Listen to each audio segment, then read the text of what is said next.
Hello and welcome to the Pixelated Popcorn Podcast. My name is Matt. And I'm Tyler. How are you, buddy? I'm good, man. That's good. I'm so sorry we're late. Whose fault is that? It's all mine. It's all his bloody It's fault. 100% mine. Oh my god. Literally, my face is being covered by my own microphone. How terrible am I? I know, right? I know, You know what? right. I can I like how I have this big, like, I have the sun right here, and you have tiny little square. I know. I know. Anyway, how you been, man?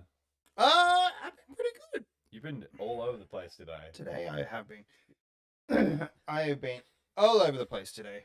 I'm just a complete scatterbrain today. Yeah, I know, literally, and so is this weekend that just passed with San Diego Comic-Con. I think that's the thing, you know. I think I am full on, like, my whole brain's just trying to catch up with everything that's gone on in the last So much week. happened this weekend. And mind you, I was working this entire weekend, and I was catching up to it at work while I was doing stuff. I'm like, this announcement. Like, so many fucking announcements just come out of Hall H. And we're going to dive right into it because... Well, it's funny because, like, you were working and I'm in my car. You're just driving around and I'm just like, I'm just going to clean all these dishes and get everything done. Clean up the whole kitchen clean. And I'm, like, keeping an eye on it while I'm driving. Oh, no. I'm like... I told you off about that. I'm like, You didn't tell me off. No, it's Will's like, Will. Will's like, Are you driving? are you watching that while driving? And I was like, can legally confirm or deny.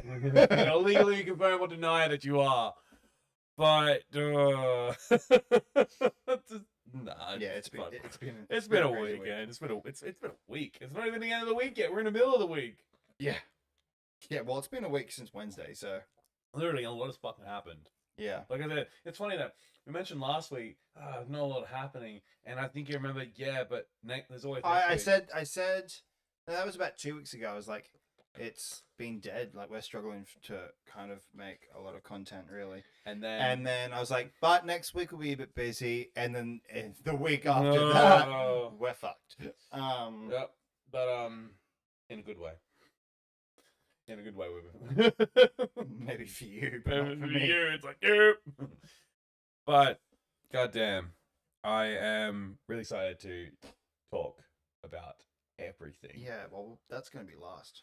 Oh, you're gonna tease everybody? Yeah, I'm going to tease everyone because Of course that's you are. the biggest stuff that's kind of really happened. So, All right, well, let's get over the small stuff. Because, well, not really small stuff, just like some pretty important topics besides, obviously, with Comic-Con and that. What do we got? What do you want to dive into first, Mr. Matthew? oh God, why do you keep saying that? Because I Shits me do. off. Because I know, because I get a Fucking reaction out of hell. you. Pisses me the fuck off. Ah, you'll be fine. Water under a bridge. Ooh, I know exactly what you want to get into. There's a joke there. Yeah, the all right. joke there. Right. What do you want to get into? What you've got on the screen. Okay, right now. cool. So I actually want to talk about it. I reckon it's great. It's black screen of death. Black screen of death, and 3, and 2, and 1, and boom! Right there. There we go. Alrighty. So This is a favorite franchise of yours. One it's of a them. huge favorite. Would of you mine. consider this bigger than your love for Ted Lasso? Ted Lasso is bigger. Ted Lasso's bigger. So, Oh, yeah. So this would follow right behind it. In what comparison? This sitcom wise, like your favorites, your Sitcom wise. like yours to if you had shows to watch. So if it was late at night and you wanted to watch a show, would this be the one you would put on? no. No. Okay, what would be the best time to put on this show before we talk about Before this new season comes out. Yeah. Right. Come on. But look, you know, I was thinking later on we can do a tier list or something, but of Marvel films. But okay, so we're gonna get into it anyway because Scrubs is coming back. That means we're getting 2 seasons this year. Which is insane considering that how long had it been before they did a new season? Wasn't it like 20 years since they did Scrubs?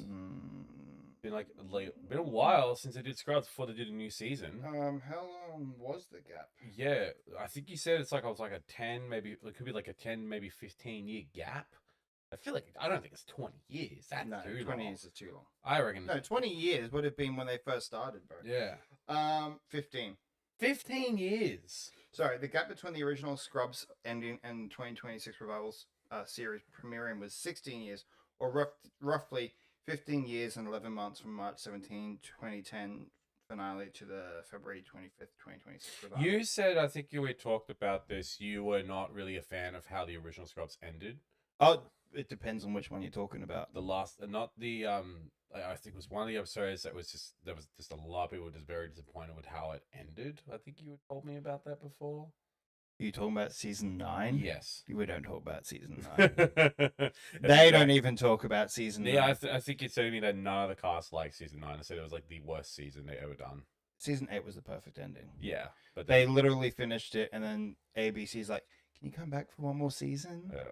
And they're like, fine. And it wasn't great. It didn't take place at Sacred Heart. No. It took place at the college. What the hell? Yeah. And you had like cameos from the cast members. So basically, they pulled a Game of Thrones before they did Game of Thrones. Oh, no, not really, because I wouldn't say it was a Terrible. It just had the name. It had the name Scrubs. It was more like a spin-off that didn't really work. It's like that friggin' But it's classed as season 9. Yeah. But this was fantastic. So season 1 premiered earlier this year, and now they're doing another season. I loved it, and it was absolutely fantastic. It brought everything back the way it was. And yeah, now we're getting season 2. And there were a lot of it's so crazy. I'm not really I've watched a bit of Scrubs, not all of it, but I will say one thing though: they know how to get emotional when they want to be. Seriously. It's the most I've cried in a yeah. TV show. I think for my I say cry. I think a couple of tears in the eyes. I think my hardest episode to watch was definitely when they had Brendan Fraser cast and did his like the. Where do you think we are? That was hard, man, because I love Brendan Fraser and I loved Dr. Cox. There he is, realizing that he doesn't he's gone, and he's just finally accepted it right there. Dude, the look on that guy's face, I'm like, oh, John C. What's the name of the actor who plays him? What's his name? It's John C.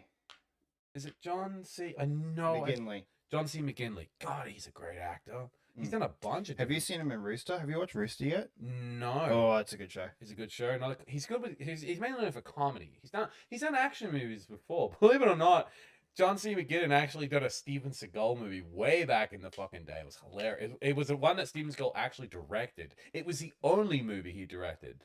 But John C. McGinley's just done everything. Not good. No, not good. It's a shitty fucking movie. Anyway, back to Scrubs. So you excited? You were really revival of the hit medical sitcom debuted. So Scrubs debuted on February 25th, 2026. Had 2 episodes back to back. Now ABC has announced that Scrubs revival will return for season 2 on Wednesday, September 30th, with 2-episode premiere. 2-episode premiere at 8 p.m. Eastern time. This is the same day of the week and time slot as season 1, and it will also follow in the previous season's footsteps by having a 2-episode premiere. How many episodes are there? I do not know at this point. We'll find out. Yeah. On the premiere date, the show will be followed by the Shark Tank. Yeah, I don't give a shit about Shark Tank. A total of 10 episodes of.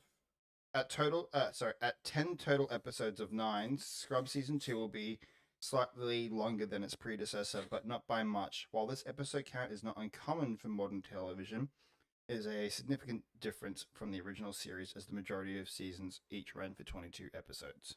Okay. Now you saw the trailer.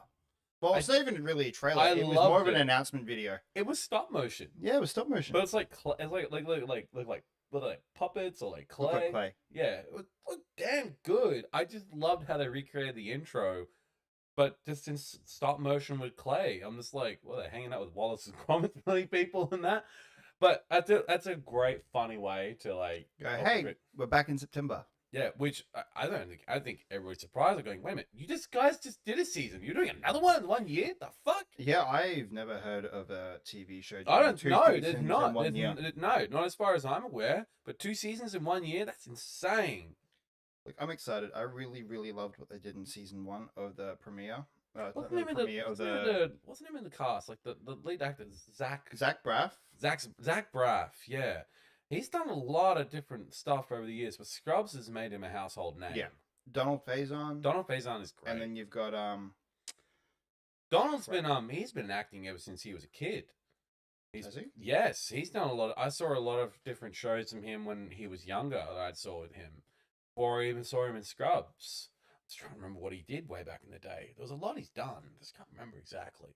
And you've got Sarah Chalke. Judy Reese, Neil Flynn, John C. McGinley, Kristen Miller. Absolutely. Now, obviously, some of the cast. Sam Lloyd's no longer with us. Yeah. So. Ken Jenkins. I don't think he's. Yes, he is. Is Ken still alive? Yes. Sam Lloyd passed away. He's still alive. He's almost 90. Oh. Yeah. Yeah. But a lot of members of the cast, like Sam Lloyd, he passed away, which was very, very sad. I think that was like a few years ago he passed away, wasn't it? Yes. Yeah. Did he say was it natural causes or did he? I think it might have been the other thing. Bugger. That's life for you, man. Oh wait, hang on. No, he is dead. I know that. Complications of lung cancer. Sorry. That's what he was also in the Office. No. No, that's a picture of Ted from the Scrubs. Oh, that's my bad. Sorry about that. You really need to catch up on your Scrubs. I do. I know. I do. There's so many shows. I fucking told you to watch. Oh, and you don't watch it. I know. And that goes into the next one. So not only did we get Scrubs, Ted Lasso, we got my boy. Your boy Ted Lasso season 4's trailer. Jason Sudeikis' beloved coach takes on a women's soccer, which I did love from the trailer. He's like, I hear you're taking on a women's soccer team now. You wanker. You wanker. I'm just like, that's to be expected. God, I love Jason Sudeikis. He's an incredible actor. And why have you not watched it? I don't know. I don't know. I keep saying I'm going to, and I'm going to, and I still. You've been saying that about fucking Community for how many fucking years? Don't get me started. I did manage to watch a couple episodes of that one with Larry David does. Curb. I did watch a few episodes of Curb Your Enthusiasm, and I didn't mind it. Anyway, you have no idea how excited I am for this.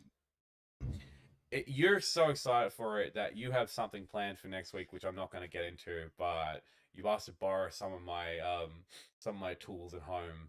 I won't say what they are, but you can say what they are. You actually wore this at PAX a few years ago, and there's actually professional photography of it too, which is even more funny. But my favorite part of you wearing this costume was the people who actually fucking recognized you at PAX. You told me that no one's gonna fucking recognize it because it's a gaming convention. It's not like the others. Everyone knew who you were. I have more people coming up to me than you. I know. I was like, what? What the hell?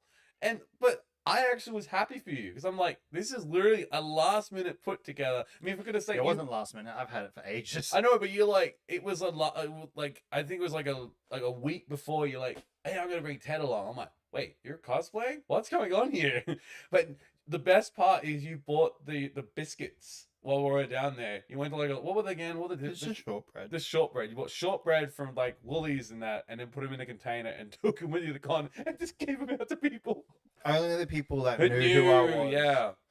Honestly, I was just more amazed. I was like, okay, I'm gonna eat my own words here, but fuck me, this is cool. I actually was generally grinning ear to ear going, this is really fucking cool. It goes to show how people love this series. This series is you reckon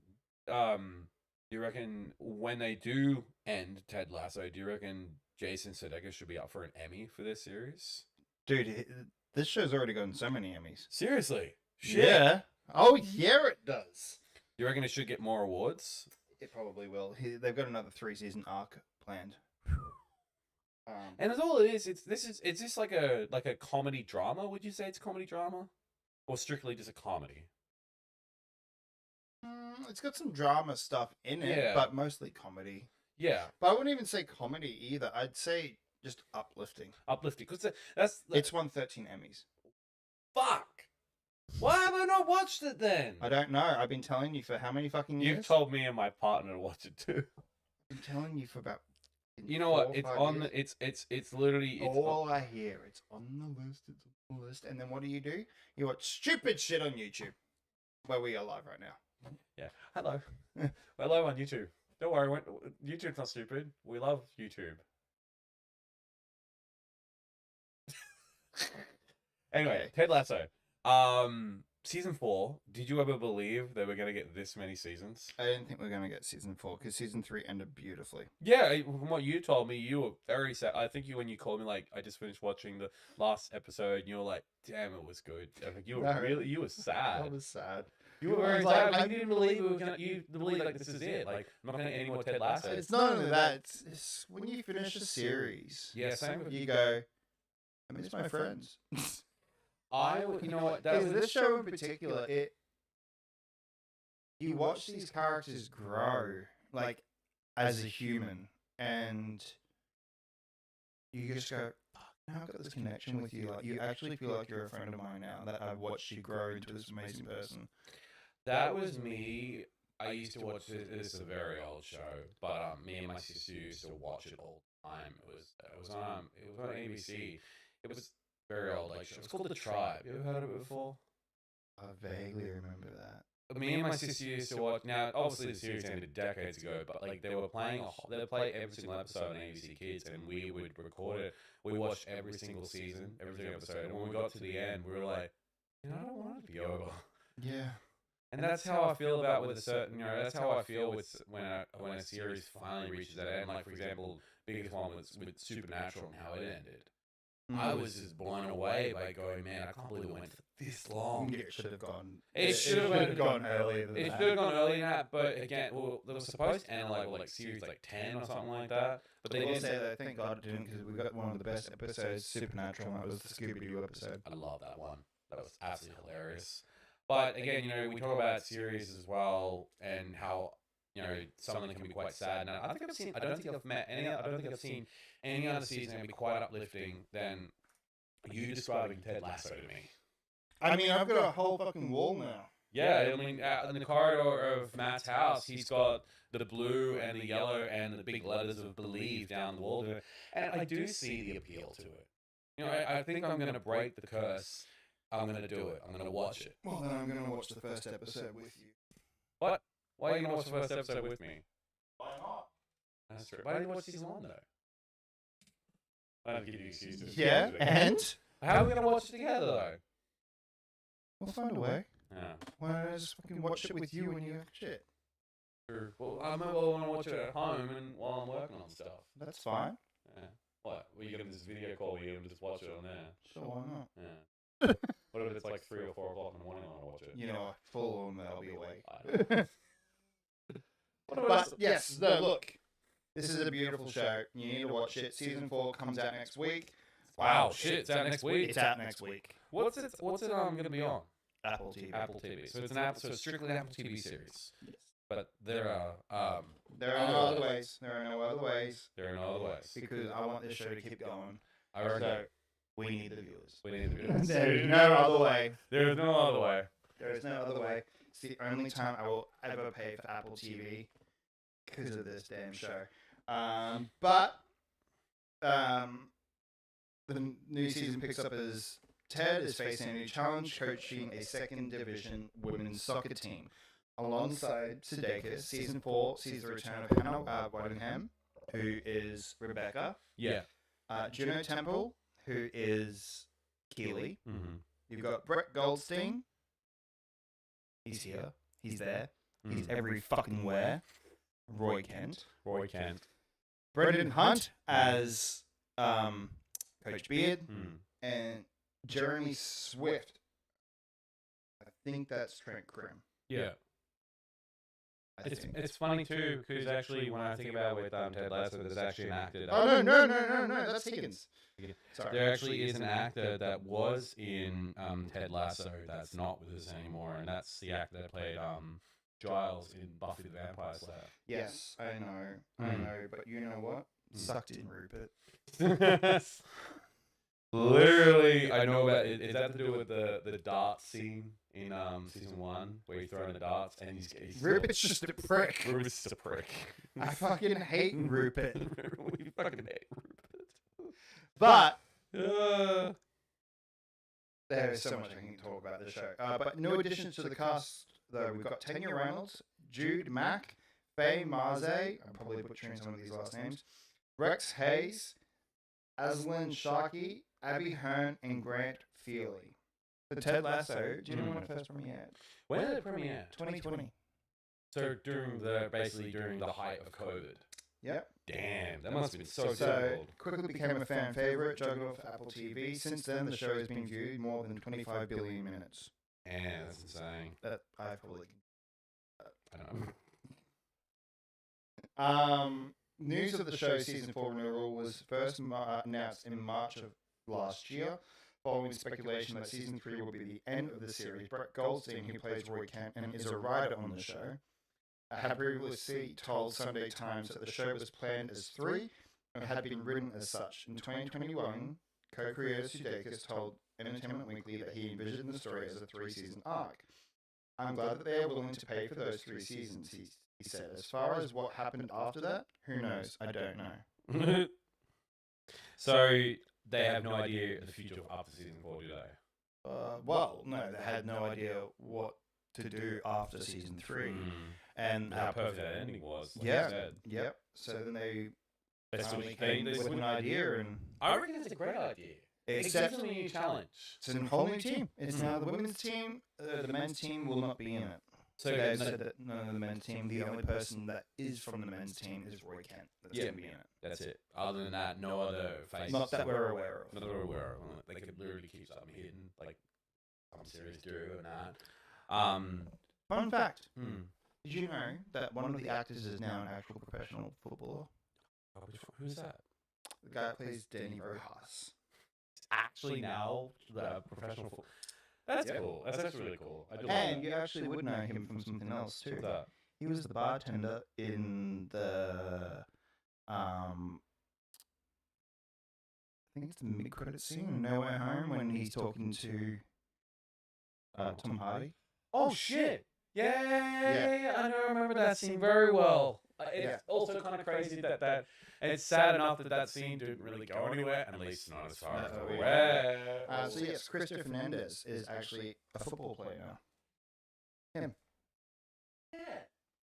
Yeah. No, I see it. Yeah, he recently just went onto the field. Who's he playing for?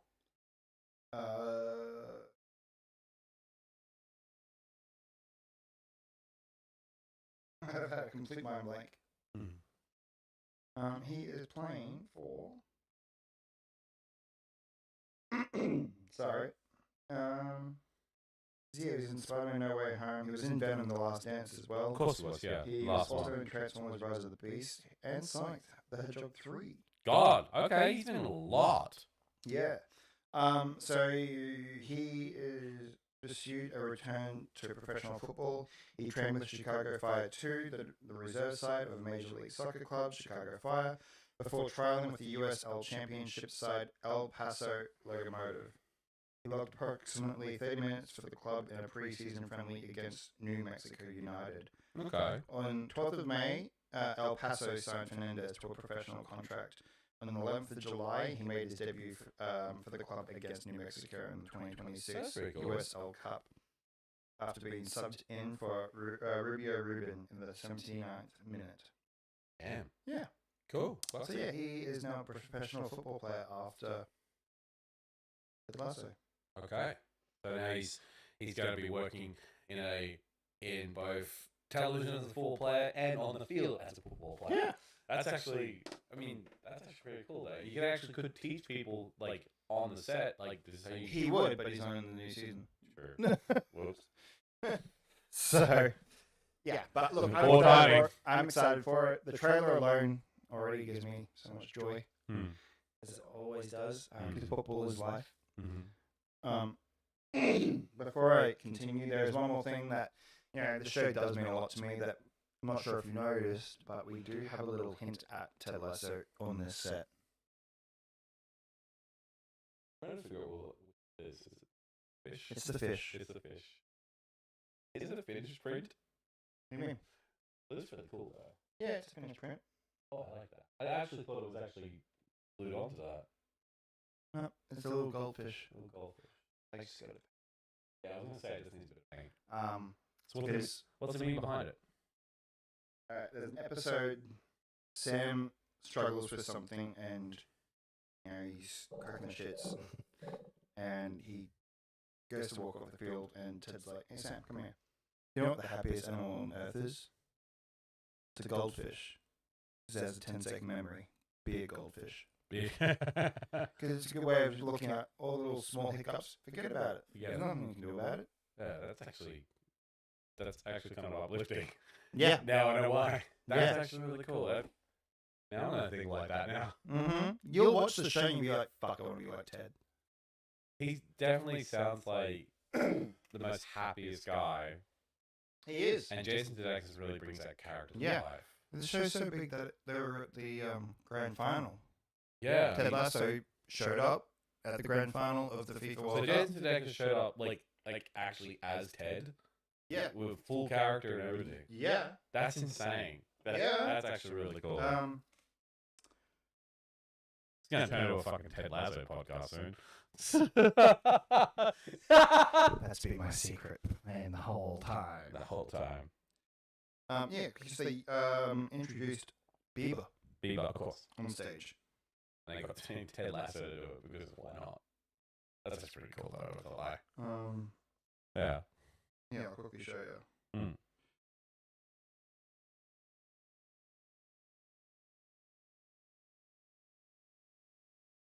Oh, that's cool.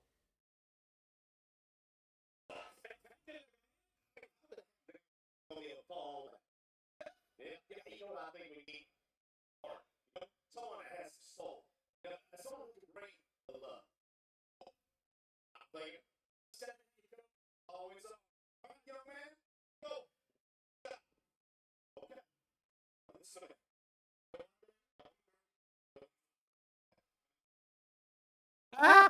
Of course I did. Make it cry. Now, when B turns with the sign at the back, they changed the believe sign to say believe. Oh my god. Of course. And that show as well is the only reason I bought FIFA 23. So you get because Ted Lasso is a coach in that. Not just Ted Lasso, but the whole AFC team. Richmond. You can play as AFC Richmond. Are they a fictional? Is it a fictional? It's a fictional club. It's a fictional club. Okay, cool. Yeah. I want to know that. Yeah. Fictional club. It's the only time you bought a soccer game from EA. It's the only time I've ever bought a soccer game. The spoiler, everybody. Sports games are a scam. I'd say they're being. Sorry, let me rephrase my words. Not a scam. It's more that they're heavily monetized and full of microtransactions galore. And I've never bought one before. I did actually play a bunch of like the UFC game that they had, but that was Game Pass, and I could play it for free, and that was fun. So was FIFA. Yeah, but I'm never interested in soccer games.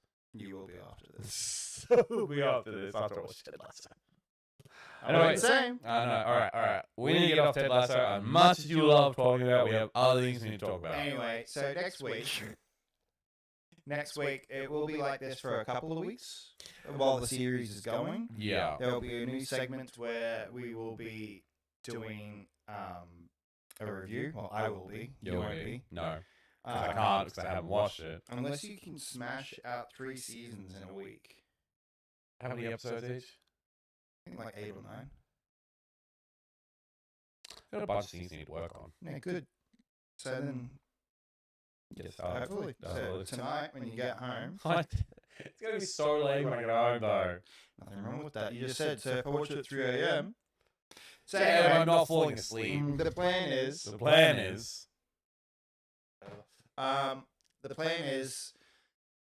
Next week I will be dressing up as Ted Lasso to do the review.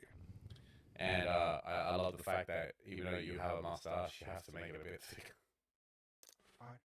Alright, well, no. No, it's not. His is more of like that, like handlebar, like kind of like almost like just one. Ned Flanders. Ned Flanders one. Ned Flanders one. So I'll be doing that, and then each week after that, I will be wearing like one of the team jerseys. Okay, So- cool. Instead of you having to glue a freaking mustache to your... Yes, I just thought for the first episode back, I have to. Someone who's used a lot of spirit gum my times, it's not fun to do that all the time. No, I believe that. Duh. I did that. So I said you fucking... Jesus Christ. Right. Anyway. Oh crap! I just fucking shut down. Good lord. Doing really well. Having a good day. Having a great day. Just have a good day. Have a Great day. Thank you, Ryan Reynolds. You're a good guy. I'm a free guy. Yeah. I'm a free guy. Yeah, free guy, because oh my god, I managed to survive a movie with Tiger Waititi, and it's not driving me nuts. It was a good movie. It was a good movie, but Free Guy was great. Full Love and Thunder, anybody? Yeah. That was god. Actually, before we go into this, let's do this.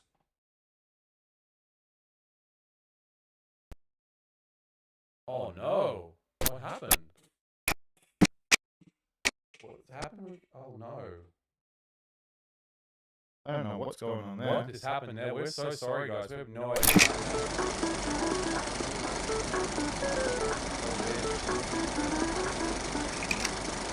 Alright, what have we been watching? So what have you been watching, Tyler?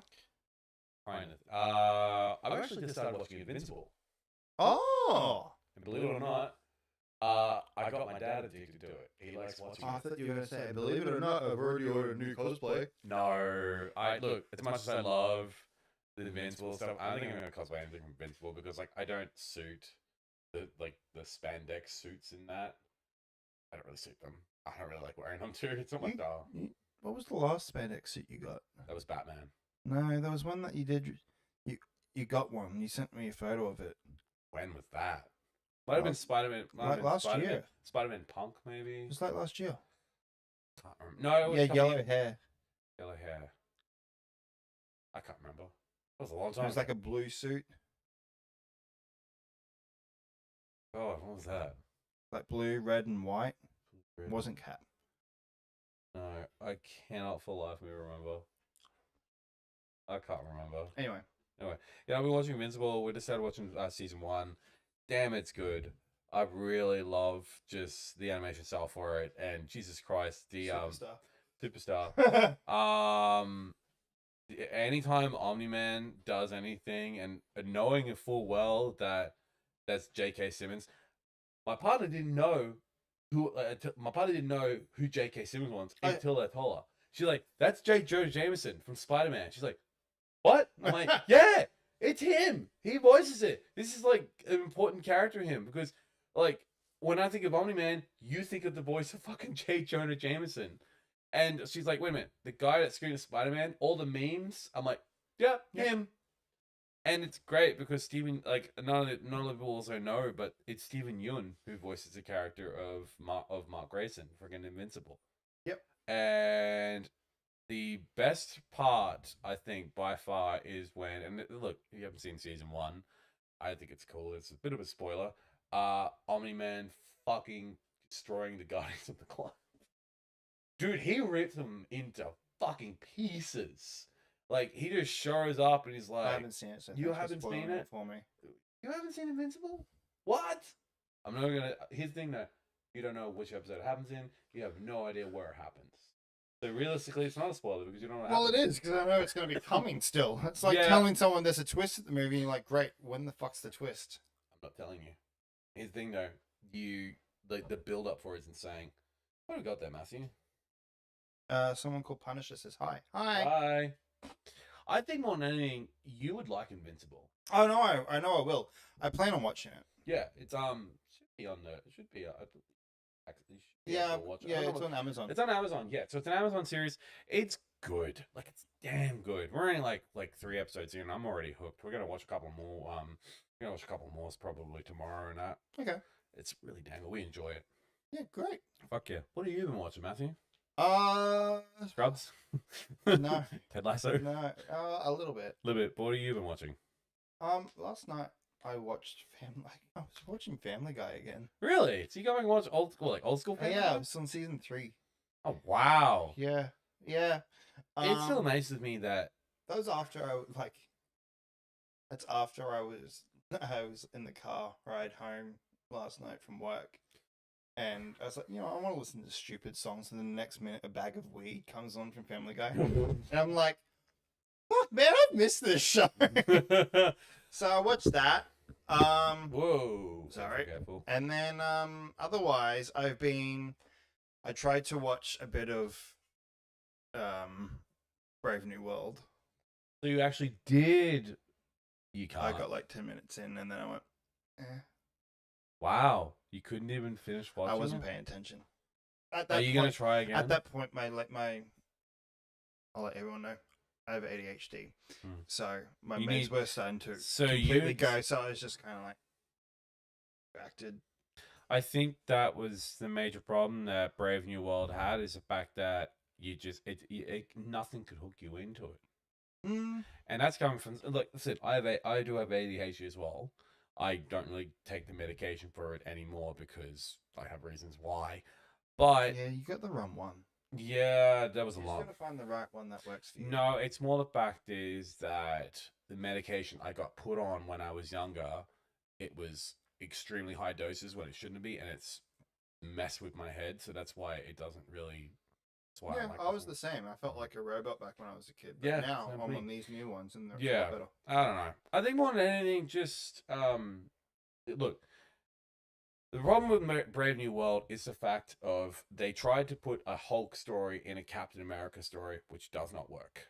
Yeah, and that was a huge issue I had. And everyone was like, "I'm really excited to see Red Hulk," and I'm like, "Yeah, I'm excited to see Red Hulk, but just not in this movie because he should be fighting the Hulk, not Captain America." Which, by the way, no super soldier serum. He should have been dead from half a dozen fucking blows from the Hulk. How the fuck is he alive? I don't get it. Those vibranium wings could not fucking save him all the time. I don't know what you're talking about there because I haven't gotten that far. You already know it. The movie's been out for almost like a year now. Yeah, I haven't seen it. Are you going to see it now? I still have to. Yeah, you kind of do. I still have to for everything that's coming with Doomsday. The reason why I'm saying those and that's why I'm like, I'll start watching all the other stuff that I've missed out with Marvel. Because as I heard on John Campion's show, and also with Chris Stuckman when he did his review for Spider-Man Brand New Day, that was a non-spoiler one I was listening to. Yeah, well, earlier. Yeah, they all got NDAs and that. He said that this saga, this multiverse saga, has been messy. Oh, it has. It's a huge fucking mess with a lot of blunders. Like, obviously, I think the biggest blunder that really synced this was definitely Quantum Mania. I feel like that was the lowest one. My personal opinion was Quantum Mania. Second one following that is Love and Thunder. I did not like Love and Thunder. What about the Marvels? The Marvels, I have not seen the Marvels. Believe it or not, I didn't watch it. And I wasn't really interested because realistically, this might seem like a spoiler, but I don't like Captain Marvel.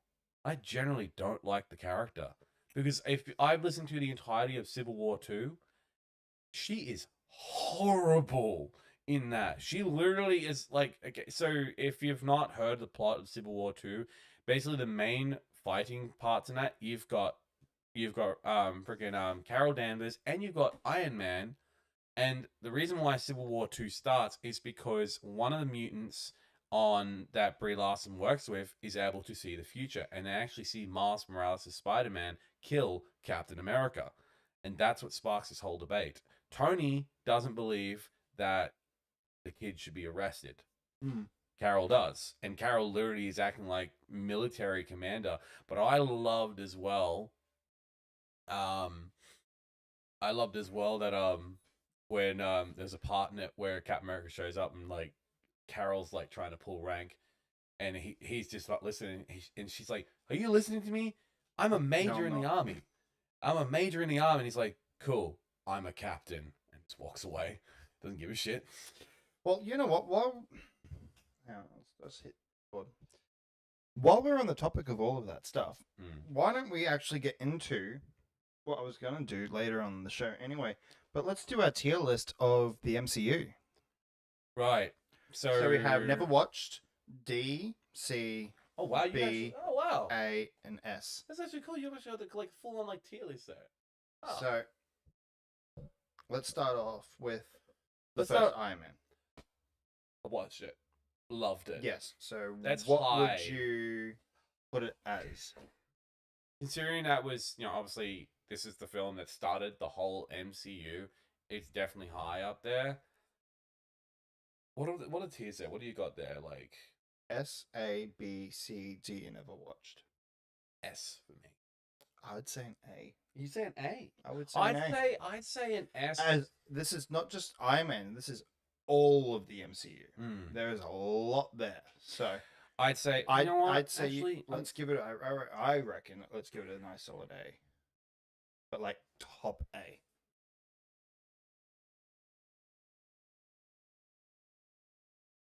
Yeah, I'll I'd give say it an top A. Because look, it's still up there. It's still magnificent. It's still a great look.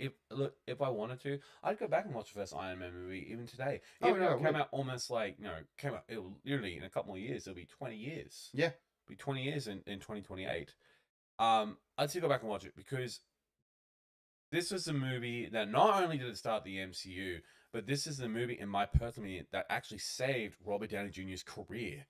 Because remember Yes. before that though, Yes. he'd only Yes. done like a few little films, but before that, Well, he I just would got- say he didn't do a few No, little he films. actually- did no, a he lot, did- but he had it saved his life. yeah, because It he changed. It completely changed his life for the better. If any, I mean, do you know most of the backstory behind Yes. Downey Yeah. in that? Like, he went to prison. I think a lot of people know. He was going through serious So- drug problems, and it's just crazy how he has come out on top. And now look where he is. Mm. I mean, for goodness sake, he's Doctor Doom now, for God's sake, which is insane. Yeah, exactly. You know what? But Yeah, I give it an think, A. I think an A is An A worth is a shot. good solid one, 100%. Next one is the Incredible Hulk. That's the Edward Norton one, yeah? I say C. So I give it a B. Why? Because out of all the Hulk I've seen throughout the whole MCU, this is the one where I'm like, it gets me probably one of the best fucking Hulk fights I've ever seen. The fight with the Abomination in Harlem is top tier because it's a full-on Yeah, monster mash. Look, the reason why I think a C is it goes nowhere. Mm. There is nothing really that competes with it being an MCU movie other than The three things. yeah, You now have Abomination back. yep. The brief cameo of RDJ. And also General Thunderbolt And Ross, Thunderbolt played Ross. by the The- late otherwise, William Hurt. There has been nothing that's connected it. See, I still give it a B because I didn't really care about being connected because at the time I wanted to watch a good Hulk movie, and to me this is still an incredible Hulk movie. I just think we got a lot more better Hulk stuff than this. Yeah, but still, to this day, it hasn't. I haven't had a good minus in the Avengers 2012 when with Mark Ruffalo's Hulk. I want when it comes to two characters that are both Hulk-like entities, the Hulk versus Abomination. I've not seen anything like that since then. True, but you're just saying minus it. But this is a full MCU timeline. I still give it a B. I'm gonna stick with a B for me personally. Mm. You can disagree with me.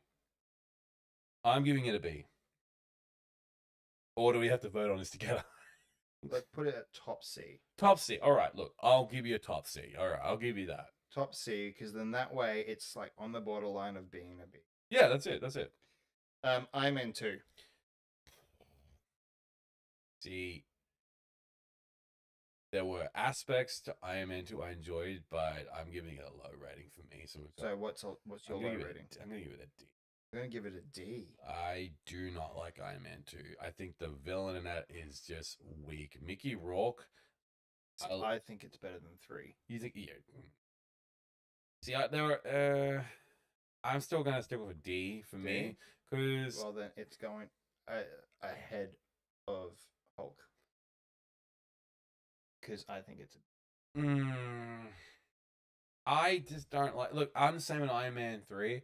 I still enjoyed Iron Man 3 a little bit more than Iron Man 2, but the reason why I don't like Iron Man 2 is because they tried to cram so much into an Iron Man stuff. You've got I don't think they crammed as much into it as much as they tried to cram so much shit in 3. See, I'm the opposite of that. I feel like they crammed way too much stuff into Iron Man 2 than they did with Iron Man 3. In fact, I feel like they're in both aspects. But I didn't like Iron Man 2 because not only that, but you've got like, you've got a villain that was weak. I didn't like Whiplash. I mean, it was cool he could build the same suits as Tony, but I'm like, that's not good. Also, just good introduction to Don Cheadle as Warhammer, because it's a great introduction to Don Cheadle. But see, this is where I'm going to fight you on this. For me, it's a great story and a great arc for Tony. Yeah, because one, this is when you start to notice all the things that's going on with Tony, right? Yeah. You find out about how he's his dying. heart is getting affected. The arc reactor is poisoning him. It's poisoning him. But it's also a way for Tony to realize, hey, I've got all this tremendous power now that I've created this thing. I'm essentially a superhero, right? This movie is about putting him back into reality. Yeah, because he's living in a whole other fit. You know what? It's actually talking about this. Don Cheadle is that whole fight between them is get your shit sorted, mate. Yeah, you've got this power, but because you have that power does not mean that you get to go and just do whatever the fuck you want. Yeah, and also you've now got you've got tech out there that other people are now copying your work with.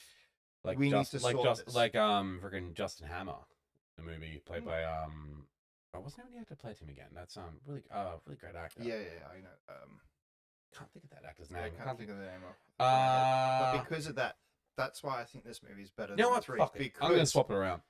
Because you talking about that. Because again, it's been a long time since I've seen Iron Man 2. Making me think about it realistically. You know what? I'm gonna swap around because realistically, while I enjoyed Iron Man 3, I feel like you speaking about that has kind of changed my mind on that. I still think it will be a top C. Yeah, I'm gonna give it a top C. A lot of these lower, or at least like earlier films, like a lot of earlier Iron Man movies can be quite, are quite like actually lower B, but it'll be the first B at the moment. Okay, all right then. All right, we'll go next. Thor, the first Thor. I like it a lot more than I like Dark World. I think anyone likes it a lot more than Dark World. This felt like a true Thor story, and honestly, Chris Hemsworth still does a damn good job as Thor. Minus, I still love the fact of finding out that he dyed his eyebrows blonde for this too. I still find that funny, and it's such a fun aspect. And I actually like. What year did that come out? That came out around. That's gonna be like 2011. I think it's 2011. Right, so it was already after Star Trek. He's in Star Trek. Yeah, I know. He played Captain Kirk's father. Yeah, which is even more. Which is actually kind of cool. But I will say this though. I love the earlier Thor costumes, but I love the new costumes he gets later. But this earlier version of Thor's outfit with the red cape, you do see a glimpse of him wearing the helmet. And honestly, I like the design of Mjolnir because it's a great freaking design. I think more than anything, this is a great movie, and honestly, I'd actually put it in the B category. It's a lot better than Dark World. You give it a B. So would you put it ahead or behind Iron Man 2? I put it ahead. You put it ahead because I enjoyed it. In fact, I would go back and watch it again because it's actually a lot of fun. I love going to the realms of Asgard. I love seeing Thor and the rest of Thor, Loki, and Odin. I mean, Anthony Hopkins played a great Loki, and Tom Hiddleston is Loki. True. Man, he is Loki. True. And you know what? I would rather watch Thor than Iron Man 2. Even though I've changed my mind on Iron Man 2, I love the magical stuff that they have for Thor and the rest of Asgard. I don't mind Thor. I like it a lot more than Dark World. But for me, I wouldn't put it before Iron Man 2. I would much prefer Iron Man 2 over that. See, I'm different on that because I actually like the history of Thor in the Marvel universe. Also, I'm a big fan of freaking Norse gods as well. I just think there's much better Thor movies than that. See, look, I know where you're going, but I want to get. We'll get to it. We'll get to that. All right, well, let's continue. Let's keep going. All right, Captain America: The First Avenger. That's an A for me. That's an A. I love it. It's a B for me. B. I have to disagree with you. Like, seriously, Chris Evans proved himself to be Captain America, and this is a great origin. Honestly, I love the 1940s adventures with him. With Hydra, the Red Skull. Hugo Weaving plays such a great Red Skull. Seeing him in these old school uniform with Sebastian Stan as Bucky Barnes, Haley Atwell, and Tommy Lee Jones is in this movie too. Why would you give it a B? It's an A for me. A. It's a B for me because there are two other amazing Captain America movies that are much further than that. Everyone puts those two ahead of First Avenger, but I give First Avenger a chance because it. Oh, really I do too, which is why I think it's worthy of a high B than it is an A. I'm sticking with A. I have to because I Well, enjoyed First If Avenger. it's A and B, then it's definitely a high B. Okay, all right. Because Would you I watch think- that over Iron Man 2? yes, Yeah. Okay. Okay. I'll give you that. I'll give it 2. So a higher B. so Close to A, but still B. What we got for that? well, obviously it's the first Avengers movie. I'm putting it in. Yeah, I'm gonna put it in S. That is the moment that that Marvel put their universe on the map. Yeah. And as much as we've had Avengers movie over the years, I remember my first time going into that, seeing The them tease all. right at the end of Yeah. Thanos, right at the end. Yeah. I kind of liked his design in that than I Then I'm actually like, did yeah, when we got but in game. again- But you know, But again, when they all, the best part of that movie, minus all the other amazing parts, like them teamed up together in the middle of New York City, all of them together. I'm like, I cried. It was so amazing. I mean, they got a team up movie right for the first time ever. And to this day, I'll be like, I'll literally be like, if you guys watch the Avengers, like, oh, why? I'm like, you need to experience the Infinity Saga because to this day, it's it one of the wasn't best even in saga. the Infinity Saga at that point. The Yeah. first, because they had no idea what it was going to be. Because, I mean, they already got to that point. They had no idea where we're going to go to next. And that's why it's S. And I agree with you with that as well. I reckon it's an S movie. It's a movie I would go back and watch again and again. I 100%. enjoyed it. Anyway. All right, Iron Man 3. Iron Man 3. I give it a C. I'll give it a C. While I liked a lot of the aspects of kind of like Tony having to go back to basics with a lot of his suits and him being strict to his suit, like kind of answering that question that Cap asked him, take that suit away, what are you?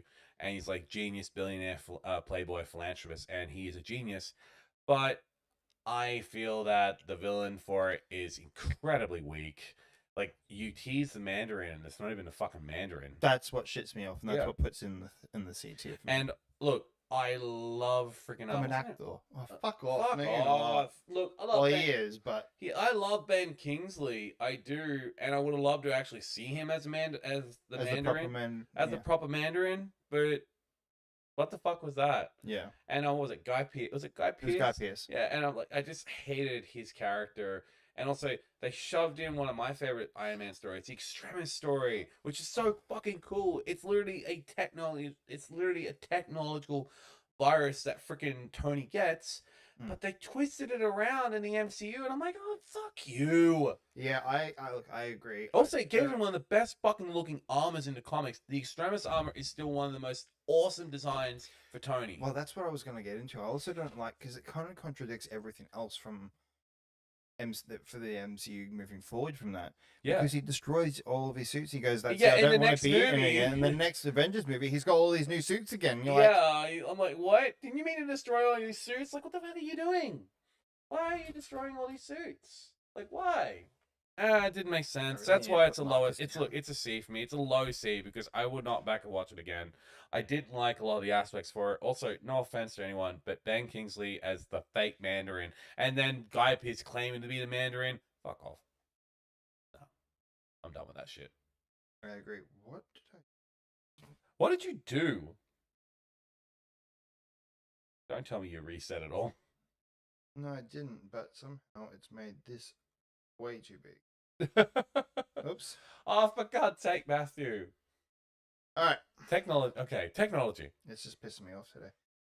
Thor: The Dark World.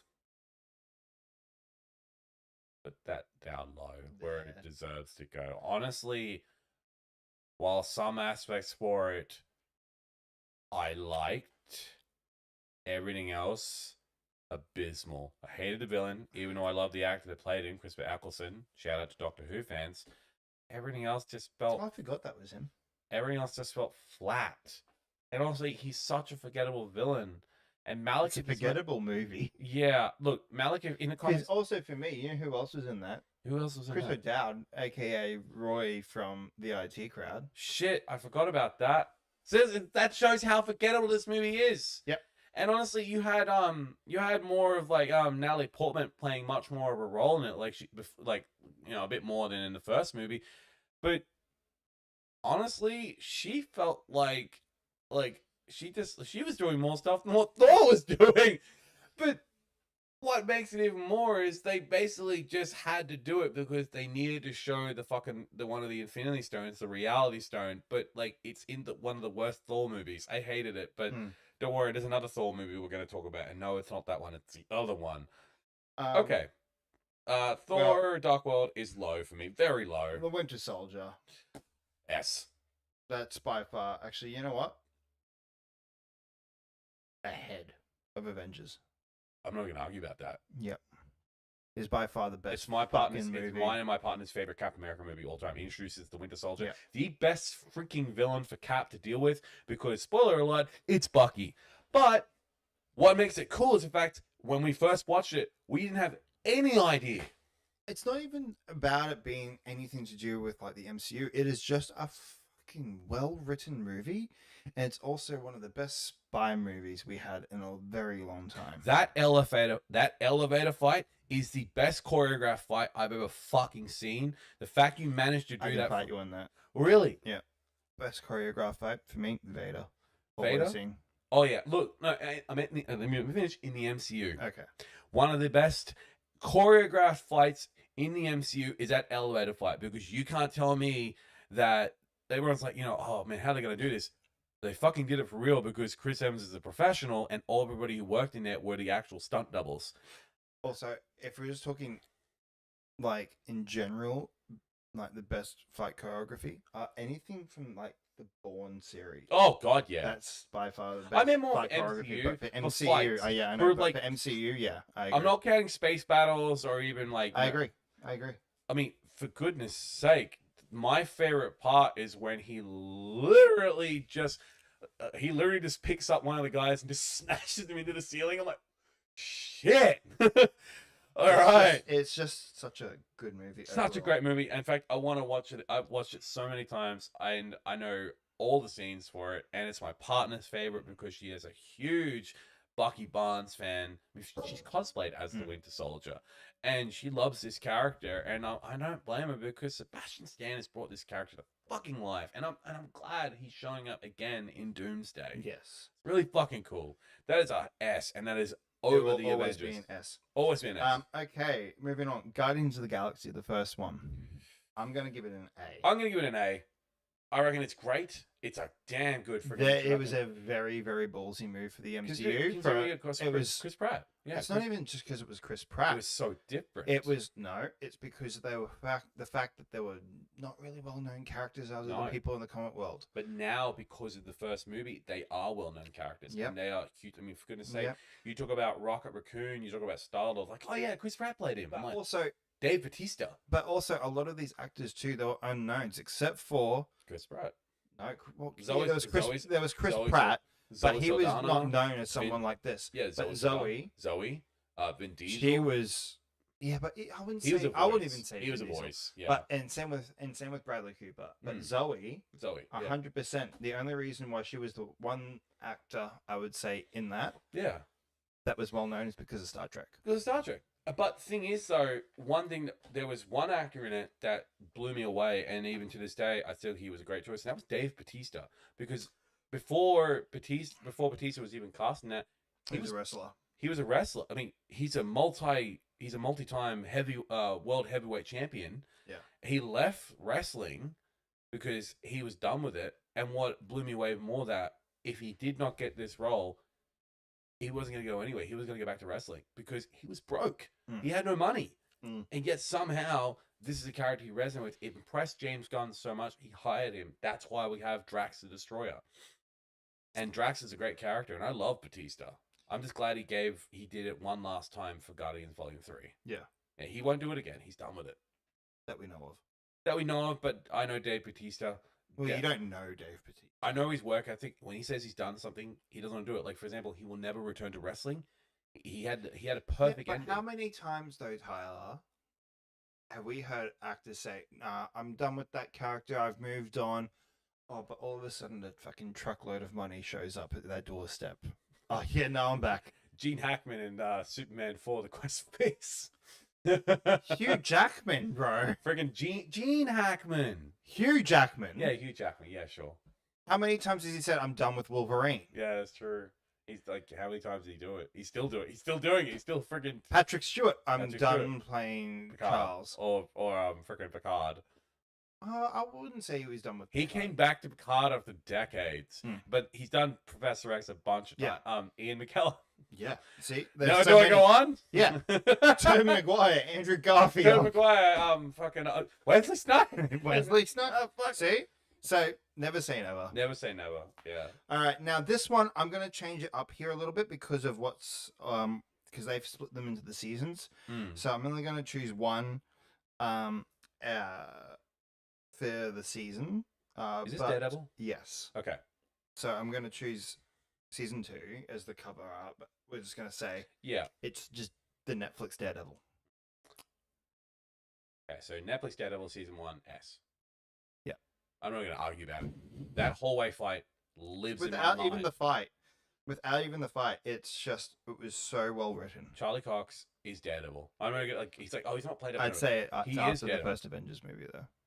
After the first Avengers movie? Yeah. Yeah. Because one, when you see Charlie Cox, even though he's not wearing in season 1, he doesn't wear the red suit until the end. You believe he's Daredevil. For me, it's I believe Charlie Cox is actually blind. I know he pulls it off so freaking well. I'm He just like, does. how it's crazy to see him in other roles. Like when he's in what is he? He's in what's he He's It's done. just that I've just watched him in interviews, and I'm just like, Have you seen that him? dude in, looks fucking blind. Have you actually seen him in Boardwalk Empire?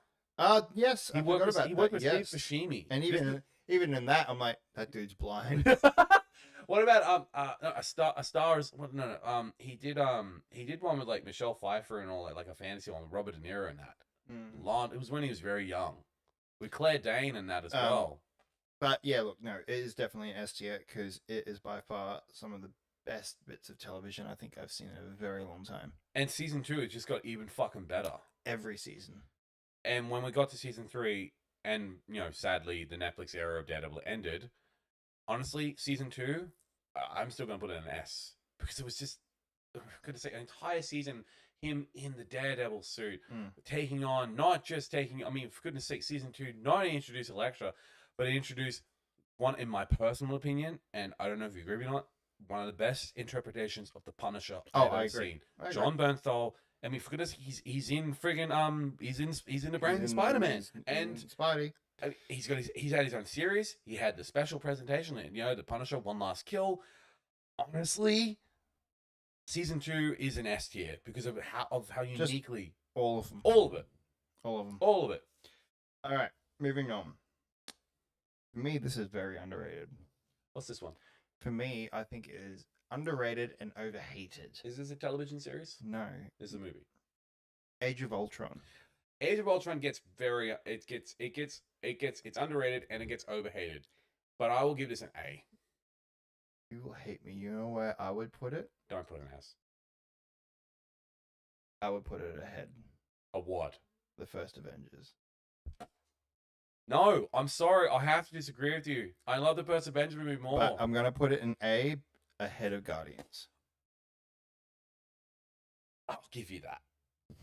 I You don't look what you want to give it that. Look, I appreciate Age of Ultron for a lot of things it did for that era of the MCU they were building up towards. But What is wrong about it? just feel the pacing for it was a bit messy towards the middle half of the movie. I didn't like the romantic angle they were trying to go for between like Black Widow and Hulk, and it just went fucking nowhere. I didn't like I wouldn't say it didn't go anywhere. I just said that we just didn't see it on screen. yeah, I didn't really like how honestly I love James Spader, and I just didn't like the looks of Ultron. I so fucking disagree with you. I didn't like the look of Ultron. I just didn't like how easily he was beaten. He wasn't that easily beaten. Dude, he literally got torn apart by the Hulk. He got blown apart by Iron Man. Yeah, he was quite But he strong. was never beaten, though. Yeah, until Vision bloody gave him a nice, beautiful standoff in a forest. I think it was Vision, though, and I love Vision. I don't know, It gave us Vision. It gave us one of the best characters the MCU's ever fucking created, which is Wanda. Mm-hmm. Right? And we got Quicksilver, but... Spoiler, I actually found something, so, who's the actor that played him? Aaron Taylor Johnson. Yeah. He specifically said in his contract that he wants to be killed because he doesn't want to do any more movies. He didn't want to do any more super movies, and he got that. And I don't know, I didn't like him as Quicksilver. Oh, I did. I didn't like him as Quicksilver. I personally like the X-Men. I like the first class version of fucking Quicksilver. He's a lot faster. And I just don't because he's faster doesn't mean that he's not speed better. from him using his speed is so much better than we got with Quicksilver. I get that. I didn't like two versions of fucking Quicksilver coexisting. That's the issue. That's the issue. So you didn't like. So how are you gonna feel about the Batman, and then we're gonna have Brave and the Bold then? Because you're gonna have two Batmans coexisting then. See, I'm sorry, that's a shit fucking reason. Can I be blunt?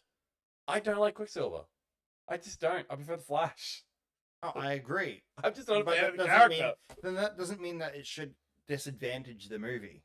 I just think that the pacing can be a bit off in certain sections. How they just jump from one action set piece to another, and I didn't feel a lot of the emotion in that. And I feel like Ultron was trying to do the whole thing of I'm just going to destroy the world and everything like that. It just felt very generic to me compared to watching the Avengers where he had a full-on alien invasion, which I was like, this feels fucking awesome. Yes, but I think for me is that it really touches on, especially in the world that we live in today, that technology can easily overtake. True. And that's why I'm so surprised with you on that, since you're a massive Terminator fan. I love Terminator. It's essentially a Terminator film, I know, really. I love Terminator. I don't know, I just don't vibe with Age of Ultron like I used to. I just don't vibe with it anymore. Because I've seen better Avengers movies. Look, I agree with you. It's one of the weaker ones. Yeah, it's not... And also, I don't know. I just don't really... I prefer the first Avengers over Age of Ultron now. I used to be different, where I used to swap it out where I'd always I love Age of Ultron, but realistically now, I've kind of... I grew up a bit, and I'm like, I prefer the first Avengers movie over Age of Ultron. It didn't feel like it did when I watched the first Avengers movie. I find it has that darker tone. That's why I prefer it, and that's why I think it gets so overhated and underrated. I'm not saying it's a terrible movie. It's just my personal preference in it. I just like the first Avenger movie, and I do agree with you. I do believe it's overhated. I'm not hating on it. I just don't like it as much. That's fine. Yeah. I think though using that I don't like Quicksilver is a shit excuse, but that's just one of my excuses. I just don't vibe with it anymore. That's fair. All right, Ant-Man. Oh man, I'm gonna give it an A. Yeah, I'll put it.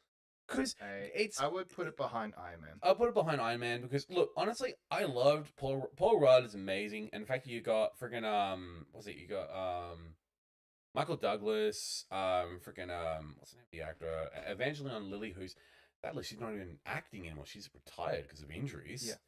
But man, this Paul Rudd plays a good freaking Scott Lang. And I love the fact you've got Hank Pym, like an older Hank Pym, kind of mentoring Scott. It feels like a great heist movie. You know, I feel like I was watching a heist movie. And I also love that you got John Krasinski in it too. John Krasinski is freaking great as well. I love John Krasinski. It's a fucking giant ant. You don't know what I'm talking about. No, I don't. What are you talking about? I thought you were talking about one of the ants in it named John Krasinski. Or am I completely going complete... Okay, where's John Krasinski in this? He's not. Why the fuck are you playing with me then? So, if you're an Office fan, there is an episode where where Okay, we're going off topic. well, not really. It's essentially a meme. But there is an episode where Jim is pranking Dwight Okay. and switches out with I can't remember his name, the actual actor's name, the agent, the Oh yeah, they switch him out they with switch an him Asian out. version of Jim, and so everyone just goes, "Oh, it's John Krasinski," just to play into the fucking meme of it all. Oh, okay. So, now yes. I know. Okay, yeah, now I do. Yeah. But no. But no, the actual actor, he was great in it. Yeah. Jeez. I can't remember his name. He was also in Fresh, is it Fresh to the Boat or Fresh Off the Boat, but also is remember it Fresh to the Boat? I think it's Fresh Off the Boat. I think it is. Also, but he also was in. He's also continuing on the MCU as well. In Wonder Vision. Yes, he also showed up in the next Ant-Man movie, which we're gonna get into. Yeah. But no, it's an A for me because it's definitely behind Iron Man because it felt like a great heist movie. Also, the best freaking fight against Yellow Jacket in the best area ever. On a toy train set with Thomas cool. Tank Engine. I love that scene where he the big giant engine's about to hit him and it just goes back to normal scale. All right, moving on. Jessica Jones. I give it an A. Yeah, I give it an A. I haven't seen it though. What? I haven't seen Jessica Jones. I didn't have when it came out. I didn't have Netflix at the time. So how did you watch Daredevil? How did I watch Daredevil? It came out, I think, around the same year. I legit. I had other ways. Yeah, I think Jessica Jones was a great series. Christian Rudolph. David Tennant just fucking. Yes, that's exactly what I it. got told. That David Tennant is just he plays such a good as the what's Purple Man. Purple Man. What was it called again? Real name called? I can't remember off the top of my head. The Purple Man. I loved him. He is so fucking dark and honestly, I want David Tennant to play more villainous roles. And I agree. Completely agree. He's great as the Doctor, but he's first season was great. Season 2 was okay. Bit, yeah. Did they do season 3? I think they might have done a season 3, or we're getting season 3 soon. Hopefully. Maybe. All right, moving on. Civil War. I put it. Yeah, because that movie changed so much in the lead up to Infinity War. Especially with the side, I mean, for goodness sake, I'll never forget the line when after the ending fight, that shield doesn't belong to you. You don't deserve it. My father made that shield, and that's when Cap just stops, looks up, and drops the shield, and just walks away. Doesn't even say a word to him, and I'm like, fucked up, Tony. Lost your best ally with whatever's coming ahead, and now you're on your own. Because in the end, I disagree. You disagree? Why do you disagree? Because I was team Iron. I'm not having this argument. Iron Man was wrong. You know he was wrong. How? The fact that literally you want to register superheroes? Why? Because if a disaster happens, how the hell? The government's just gonna wait for half a dozen? Cap's whole fucking premise of that movie is to protect his best friend. Also, a friend that was framed, but also a friend that killed his parents. That killed his parents, yes, but one, he didn't know he was fucking doing it. He was brainwashed. But even after that, after he found that out, he still defended him. How the hell are you gonna tell him, hey, my best friend killed your parents? How the hell am I gonna break? How the fuck would he break it to him? Definitely not by getting into a fucking fist fight with the dude. Yeah, you can blame Iron Man for that. Cap literally didn't start that fight. Iron Man did. Iron Man started that fight. And Cap was trying to fucking stop and saying, look, stop. What the hell are you doing? He was protecting the guy that fucking killed his best friend. That literally, he had no idea he was... But as soon as he found that out, you would go, Bucky, you fucked up. See you later, bud. Yeah. That's like me, right? Would you fucking... Right? If I found out that someone I knew that was my other best friend killed your parents, right? Jeez, okay, we're not going deep in the territory. Right? Crap. But say that's the case, right? And I defend the guy that fucking killed your parents. What would you do? I don't know. I generally do not know. right? You put me on the spot I here. would go to that friend that killed my other friend's parents and go, you can fuck right off. Yeah. I don't give a fuck if you have an excuse that you are under some mind control thing. I don't give a shit. You committed a fucking murder for no fucking reason, really. But realistically, if you think about it, that ending fight, no one really won. None of them did. No, I agree. But a lot of that movie, Cat was in the wrong. He was clouded by judgment, by, I'm going to say it, nostalgia with his friend. Thing is, though, he wasn't even before he saved, straight. Even before he saved Bucky and all that, you know, the Avengers should not be held underneath a government contract. They should not be monitored by government, because how the hell are they supposed to respond to a threat?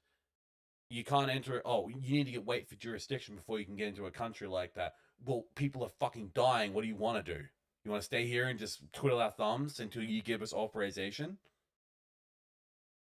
I fall back to Superman, where literally when he entered that country. What was the name of the country? Like the fictional country he entered in Superman. He, Lois Lane, you have jurisdiction, and he's like, he just said, people were dying. What do you want me to do? I agree on that front. Iron Man was wrong, right? Tony was wrong on that. But for the rest of that movie, everything else was Cap's fault. He was clouded by everything else trying to save his friend. He also didn't know the fact that he was trying to stop freaking what was his name? Freaking Baron Zemo. He was trying to stop freaking Zemo from trying to get, because he didn't know what Zemo's plan was. They literally thought he was going to get those fucking super soldiers that were locked in at Hydra base and use them for his own. That's what he's trying to get to them. But Iron Man's just not even fucking listening to him. Not even giving him a chance to speak. I would agree. Here we go. But you have a whole movie prior knowing full well what Bucky can do. He knows what Bucky can do, but Bucky doesn't want to do that anymore. And yet somehow, some way, he still could. And that's fine. Bucky doesn't need to do it again. How do you force a man to answer requirements when he literally had no idea he even fucking committed them? That's like saying that any murderer that has a split fucking brain aneurysm when he commits the murder. Except he wasn't. He was completely and utterly brainwashed by frigging Hydra with goddamn code words. But that's essentially what I'm saying. It's like it's essentially the same thing. Imagine him being interrogated. Do you remember the people you killed? No, because I have no idea it was me. Again, it falls. That doesn't make sense though, because it doesn't matter. Even if you didn't know, even if it doesn't know if it's you, he eventually did answer his crime. Even if it doesn't matter if you don't know that you committed those crimes, you still committed those crimes. You still murdered those people. You are still the one that needs to be punished for it, even if you don't fucking remember it. Who gives a shit? I could have a brain fucking fuck up right one night, get so fucking angry that I don't even know that I've done that shit, right? What's going to happen the next day I wake up? Oh, fuck. I still think as well that even though straight up though, when you get to Falcon Winter Soldier, he did answer for his crimes. He did serve time. He did do the fucking hard work. But that was well after this movie that we're talking about. And in this part, what I'm trying to say is Cap was wrong because he was so clouded by trying to save his best friend. Do you blame him for trying to save his best friend? Wouldn't you try to save your best friend? I would, but as you've always told me, there's only so much you can do. There's only so much you can do. And how much shit did fucking Bucky do before that? He didn't. And the thing is, though, Cap doesn't even know how much stuff he's done because Bucky hasn't told him everything. He doesn't remember. But then that's the point. Why would you want to protect someone that you don't know with all the other shit that you've seen from a movie prior, all the stuff that he committed in that movie, and then in this movie, why would you want to protect someone that's done all of that shit? I'm still on Cap's side about the whole thing about with the whole Accords. I do believe Cap... Look, I get what Cap was trying to do, trying to protect his friend, but at the end, it didn't matter for anything because no one wanted that fight. No one did. No one wanted the fight. No, I agree. I'm on the side of Cap when it comes to the Accords because I think the Accords are wrong, the way they were fucking set up, I mean, for goodness sake, look what they did to them when they caught them at the airport. They just shoved them in the fucking raft like they're all supervillains. And then what? Like, how long are they gonna stay in there for? Shouldn't they be serving fucking? I mean, look what they did to fucking Wanda in there. They treated her like fucking garbage. I mean, she's technically. Yeah. And they've always been treated differently. They've always been treated like garbage. Thing is, and you know, it pisses me off how they fucking treated them at the end of that, when they all got caught. They were literally. I don't want to get into that. That part really pissed me off. That's why I literally I didn't like Thunderbolt Ross. I mean, like, you're a prick. That's what they're trying to do. So I know. Feel like that. I just loved how Tony's like literally just keeps like, what'd they say? Nothing. Stark turns off the call. Yeah. Look, I think it's still a great movie. I give it an S tier. Done. Luke Cage. I've never seen Luke Cage. I never got interested in Luke Cage. I love the character more for his team ups with Iron Fist, but series alone, I've heard it's good. I'll give it a low end B.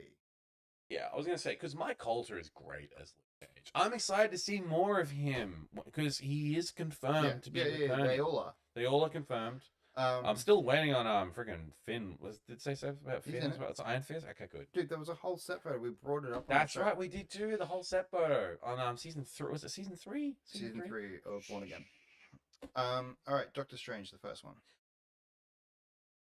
I give it an A. I enjoyed it. I actually like it. I give it a B. B. Really? So I think top B. Top B. Okay. I'll give you that. Top B is good.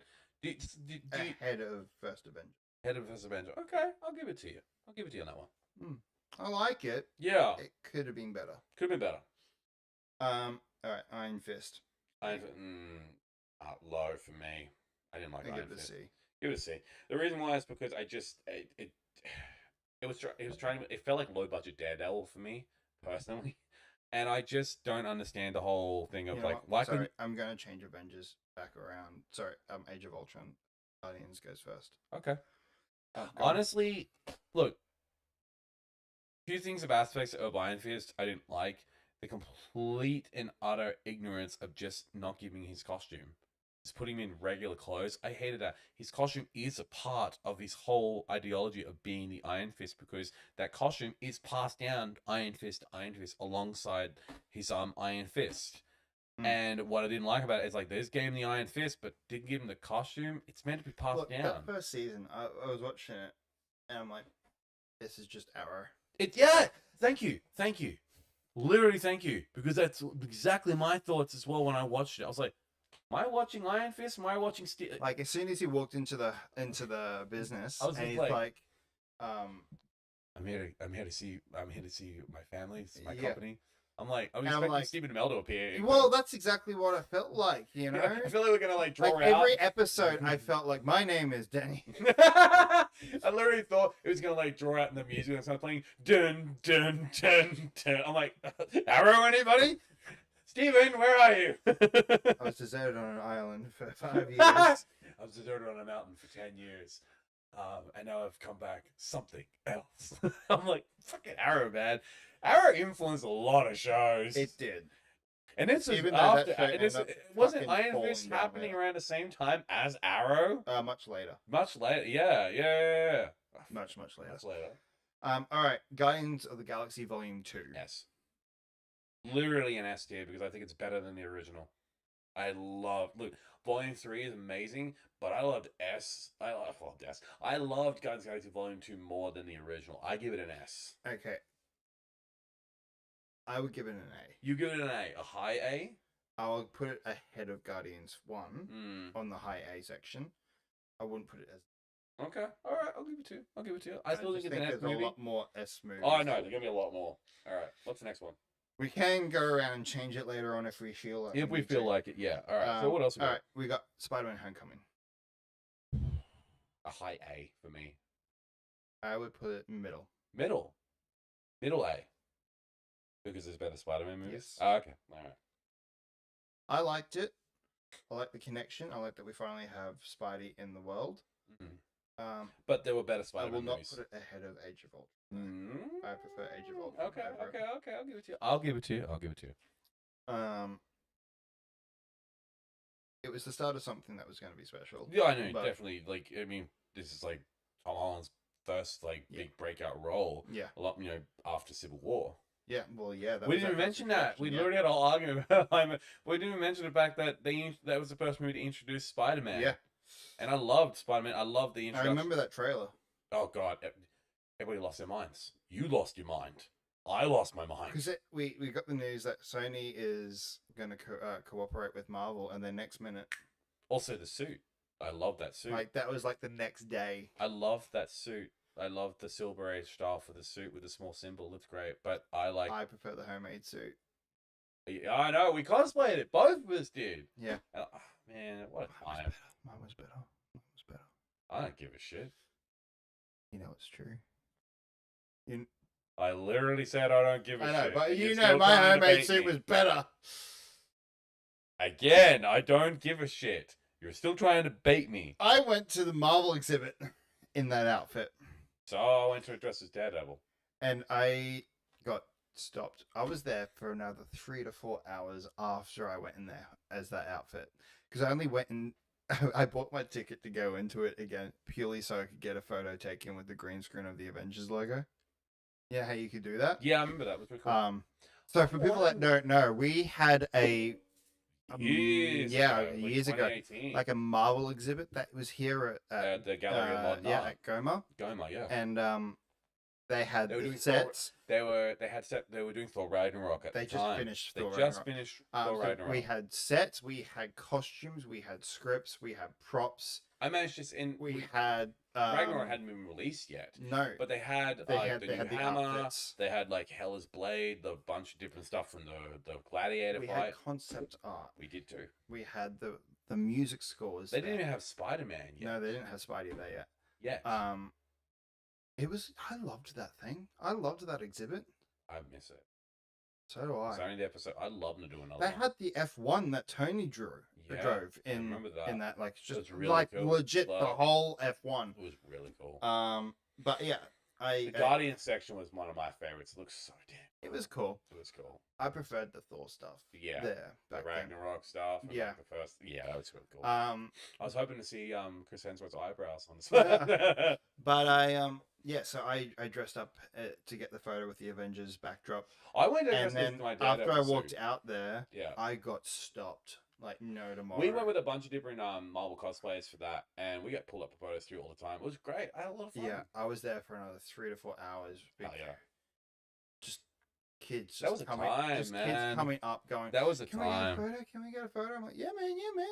That was I was getting shared around all over fucking. social Man, media. that was almost like It was a decade ago now, yeah. 10 years. Yeah. All right, moving on. Defenders. A low one for me. Yeah, I agree, but I'll put it ahead of the Incredible Hulk. Yeah, look, it was cool, but it was too short and too brief. I mean, to do Defenders after a lot of, because I think at the time they were building up the Defenders, but like I just felt It like just didn't vibe with me. work out. No. As well as I think it was And going what to. they thought it was going to be. I mean, honestly, and it was like just having the Hand again as the lead villains alongside, Sigourney Weaver as well. And I don't know, considering that we just had the Hand in Daredevil, I was like, anything else? Yeah, it just didn't work out. as Nah, it could have been better. good. All right. Thor Ragnarok is an S tier for me. That's an S tier for me. But where on the S tier? So far, we have Winter Soldier, Avengers, Daredevil, the Netflix series. I'd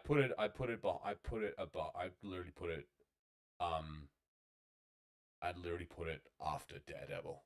Yeah, you put it ahead. Oh Thor. yeah, because I agree. it redefined what Thor, because Thor had been a serious factor, and after Dark World, everyone was like, "Man, Thor kind of sucks."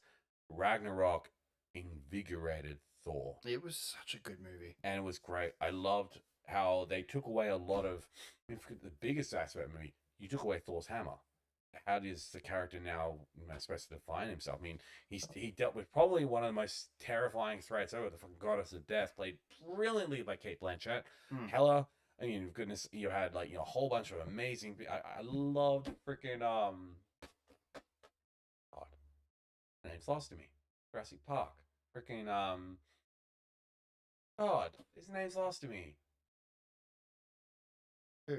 The actor from Jurassic Park does that freaking famous pose all the time with shirtless, laying there. Oh, fuck, no. Yeah, Google it. I've had a mind blank. I've had a mind blank too. Ragnarok. Oh my god, I know the name of the actor too. He played the what character he played? What was the character too? It's like Jeff Goldblum. Jeff Goldblum. Yeah, he played. I love Jeff Goldblum. God, he was so funny in that. I just love the fact if he did like someone, he just like melted him. He's just like, oh, that was bad. Oh dear. I'm like, I loved him in that. Tom Hiddleston with me, like, for goodness sake, Tom Hiddleston as Loki as but also well. we had the introduction of Valkyrie. I love that. Freaking what's her name? Tessa Thompson. Tessa Thompson. Yeah. So good as Valkyrie. I love her introduction. She's just like drinking and shit. She's just like, whatever. Your best introduction to Tessa Thompson. What's this film? Really? Yes. Oh, see, for me, it was Veronica Mars. I know about Veronica Mars, but I didn't really. Have you watched any Veronica Mars? I've watched a couple of episodes of Veronica Mars. You need to watch it. Yeah. All right, moving on. Punisher. That is a high A for me. Yeah, I agree. Because it's not an S, but it's a high. It's not an S, but high A because John Bernthal in the Punisher. Before Guardians, like both Guardians, or after? I'd probably say before. Really? Yes. Before Volume 2? Before Volume 2. Because before that, before even Daredevil, the last Punisher movie they did, ironically, was with Ray Stevenson. And Punisher Warzone, while I like some aspects for it, it fucking sucked. Yeah. It was terrible. John Bernthal redefined what the Punisher needed. You needed the Punisher to have a soul and to be so tormented. And Bernthal is the Punisher. He's great. Why do you think he's come back? Yeah. Why do you think he's come back and born again? You think of him like, let me tell you something. Literally, that's become a part of his identity now, which is even more hilarious. A reporter did that to him. Yeah, I know. Yeah, someone went, "Can I tell you something?" And he just looked pissed. He just looked pissed. Yeah, because he knows there's been memed absolute shit. But Bernthal is the Punisher. Yeah, like how Holland is friggin' Spider-Man now, even though other amazing actors played him, he redefined the character. Punisher needed to be redefined. And look, everyone was like, oh, you couldn't get Thomas Jane back. Thomas Jane is a great Punisher for the time he was the Punisher. Yeah. But his movie, it was so underrated because, and also the budget for it went over the fucking roof because of Travolta. Yeah. And you didn't need John Travolta for that movie. He barely shows up for any of the movie, only for a few scenes.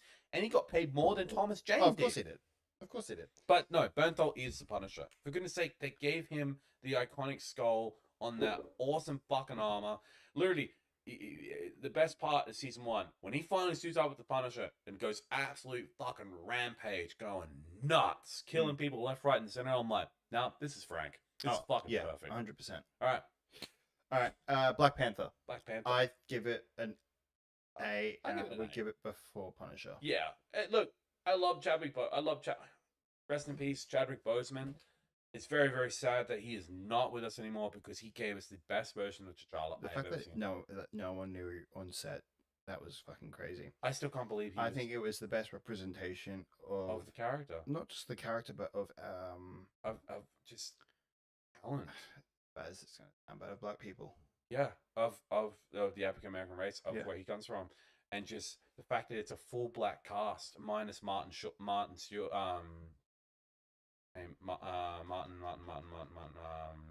Bilbo Baggins. Yeah, him as well as we also had Andy Serkis as well. As Claw. Yeah. Other than that, also black director too, Ryan Coogler. Who, it just coming back for 3, and we'll get to that later. 3, and just man, I miss Chadwick. Yeah, I would have loved for him to stay. I would have loved for him to be around, but just man, cancer.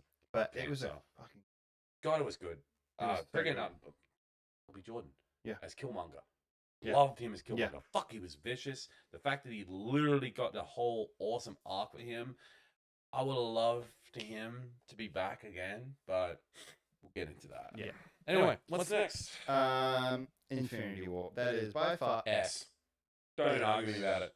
Don't even fucking argue me about it. Way before even Avengers. Even before. Even before that. Even before. Even before that. Winter Soldier. It's literally right there. Because, I mean, you were there in cinema when it happened. The entire cinema went quiet. It came out Anzac Day. I remember. I went Anzac Day, which is So did I. I went a there with little my bit. ex. We sat there, and when it happened, our cinema was quiet. Even when we got to the end, we were all just sitting there. I remember just sitting there. The start of that movie. Oh, God. The start of that movie. As soon as you see Loki get killed, Go! you're like, Yeah, no, they're not. you're like, holy. oh, we're fucked. We're fucked. This wasn't an Avengers movie. This was a Thanos movie. Straight up. I mean, for goodness sake, Thanos just casually throwing a planet at Iron Man. I was like, well, this boy ain't fucking playing. Holy shit. Yeah. And when he shows up on Earth, all the Avengers charging at him. What does he do? Fucking play. Just throws them around like they're fucking toys. Like that, the snap is the most heartbreaking. I remember I took my ex to see it, and she wasn't into any of the Marvel She was movies, shocked. really. And she came out crying. Especially Spider-Man. That's where you get it. That's where it hits. I don't want to go, Mr. Stark. I don't want to go, please. Yeah. I'm just sitting there, and I remember this was I can recreate my face when it happened. When we got to the end credits, I was like, I looked over my ass and like, what just happened? The way it just ended, it's quiet. Yeah. There's no big like, dun, dun, dun, dun. Yeah. It's quiet. You're like, You know what I would say? I would say that it was our generation's Empire Strikes Back. yeah. I'm really hoping when we get to Avengers Doomsday, I want to feel that feeling again with Doctor Doom. I think they're gonna win. I don't know. I hope they don't. I hope they do. I don't want them to win. I do. I want you know what I like? I want them to think they've won, but then Well, that's what I mean. The end of this movie, it's gonna win. They're gonna win. He's gonna flee, and he's gonna come back swinging in Secret Wars. remember if they're Because doing that way, because at this point, we're all predicting they're all gonna die, right? yeah. They're all fucked at the end of this movie, right? That's our prediction because also then that. But what I don't like about that is then you're following the steps of Infinity War. And Yeah, Endgame. and I don't want to do that. This way, they change it up. I mean, remember what I They said? make us when win you- this time. They lose the second time, which is then will be the reset Yep. of the MCU because they fucking lost in the second one. You know what's crazy though is the fact is that when we talk about Secret Marvels with Avengers Secret Wars, remember what I told you? There were two events that could happen. They could be, they get dragged to Battle World with the Beyonders, or we deal with God Emperor Doom. And if we deal with God Emperor Doom, they're all fucked. Yeah. They're all fucked. And that's what I'm thinking. Look, if they do God Emperor Doom, fuck me, I'll that's what I- choose my own words because It's why I hope that they do because then notice a hint in my voice when I'm entering God Emperor Doom and I get nervous because I'm like, when I think about the heroes of the movie, I'm like, they're fucked. I don't even, like, you could say, like, you could, like, oh, well, like, Infinity Gauntlet. They're fucked anyway because in the comic books, he literally beats anybody with an Infinity Gauntlet. Yeah. Even Thor, who's juiced up to fucking max, couldn't do a fucking damn on him. And then Thanos just shows up and he's just like, you can't do anything. Like, yeah, I can. I'll just rip out your whole spine. I guess we'll know if they bring back if we see a casting announcement for Secret Wars and we see Josh Brolin out. I'll be like, hey, Josh, get your spine nice and warm. But no, Infinity War S. Yeah. 1000%. All right, what's next? Ant-Man and the Wasp. It was enjoyable. I'll give it a low B. Really, Really? I don't like it over the first one. I prefer the first one. I really liked it more than the first one. I like the villain more. Maybe in the it's first because one. I saw this one in cinemas. I actually saw Ant-Man in cinemas, and I prefer Ant-Man. I would say it's better than Jessica Jones. Though. Yeah, it's a low B for me, but it's better than Jessica Jones. Okay. We've done Iron Fist. I thought you were gonna put it in the S tier. I'm like, don't you fucking dare! It's not an S movie. Captain Marvel. I will put that as a B. I enjoyed it. I would say it's better than Luke Cage. I think a B before Luke Cage. Okay. You haven't seen Luke Cage? No, but I've seen Captain Marvel. I really liked it. I didn't like it. I liked that we were in the 90s. I'm just not the big. I do like the 90s aspect, but I'm just. And we got more with Nick Fury Which and is cool. Coulson. And we I got thought that they were, Lurkin as well. Yeah, we got Lurkin. But like a lot of that stuff, and Rambo, yeah, which is pretty cool. Yeah, but we got a lot of like that. For me, we got a lot more character development with Nick Fury and Coulson. Yeah, we did. And that for me is why I think it's pretty good. Because that's the stuff that I really enjoy. Would you count Agent Shield on this for this tier list? Nah, Agents of Shield is not canon. It sucks because you think it should be, There are elements that were, but there weren't. But a lot of the show, I think, didn't end up being. All right. So what else we got? We're at Ant-Man and Wasp, and now I'm guessing we're on to Endgame. Endgame. We're not going to even talk about it. No. I know exactly. He's going to the right place. Right there. And that's all we'll say on the topic because, we shouldn't have to. For a second because it was a delay. I thought you wouldn't even see. I'm like, what the hell are you doing? But no, because of the delay in here. No, it's an S tier because talk about a finale. The moments. That's what I'm saying. Like, I don't think we even need to explain why. Everyone knows. I get goosebumps even thinking about it. Everyone knows. Far From Home. At this point, we got to power through this. It's B. Yeah. B. A B? Yes, I give it a B. A high B. See, I prefer over Homecoming. The reason why I'm saying it is because the next movie long. I give it a high B. I prefer it over Homecoming. Yeah, over Homecoming. But a high B for me over Homecoming. So we're going to change Homecoming and put it down to B. Yes. High B. Mm-hmm. All right, WandaVision. S tier. S tier. No need to try to argue that it's an S tier. I would say better than Daredevil. Better than Daredevil. I would also highly suggest probably better than the first Avengers. Still love the first Avengers movie. I love WandaVision, but I would put it just behind Avengers. Just behind Avengers.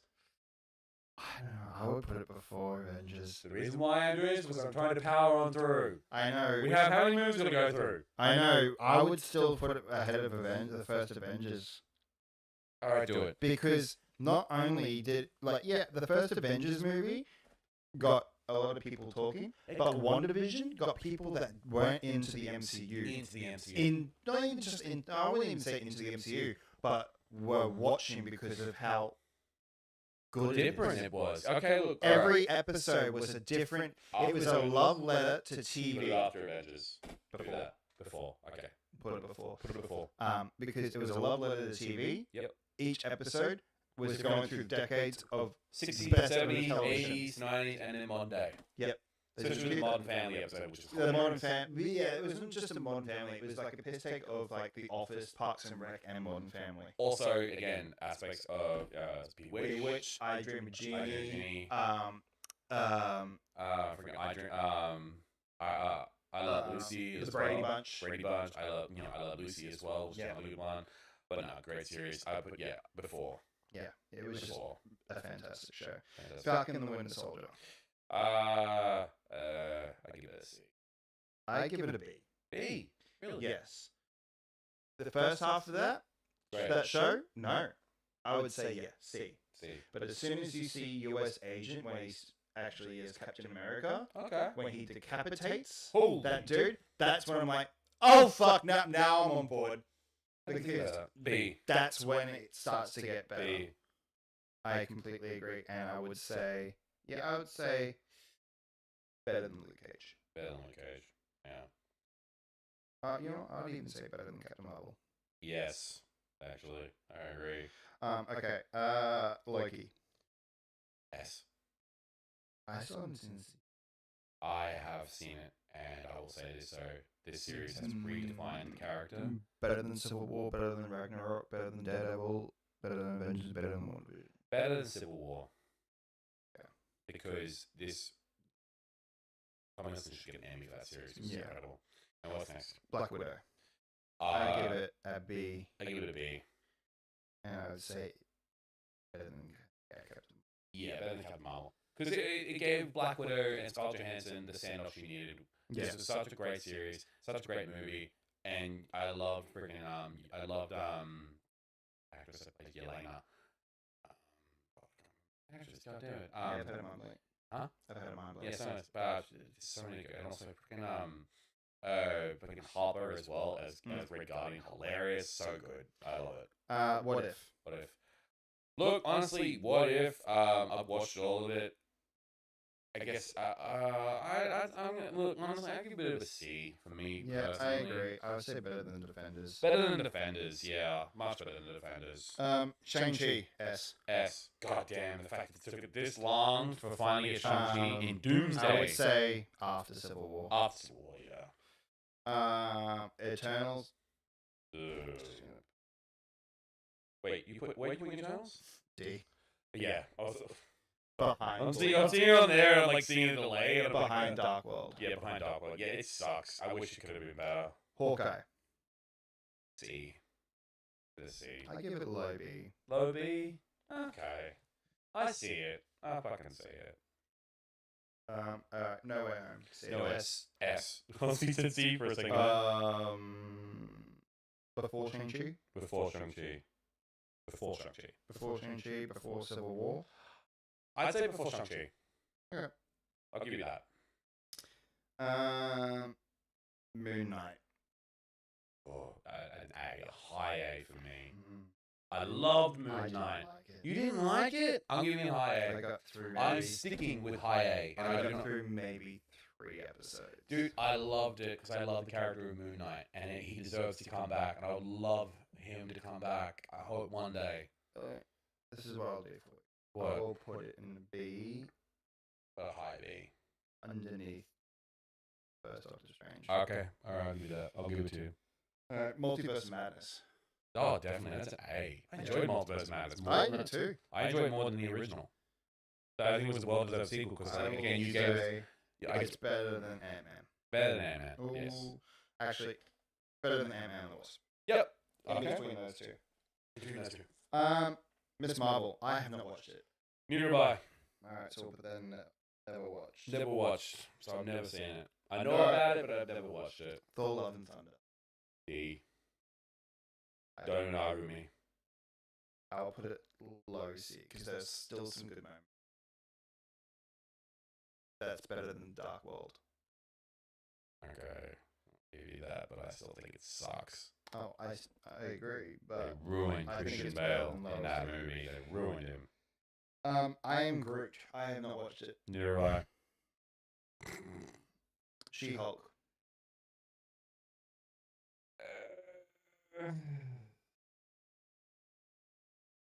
Yeah, put it there. Better than Thor: Love. Better than Thunder, Lord of Thunder. I really like Thor. I really like She-Hulk.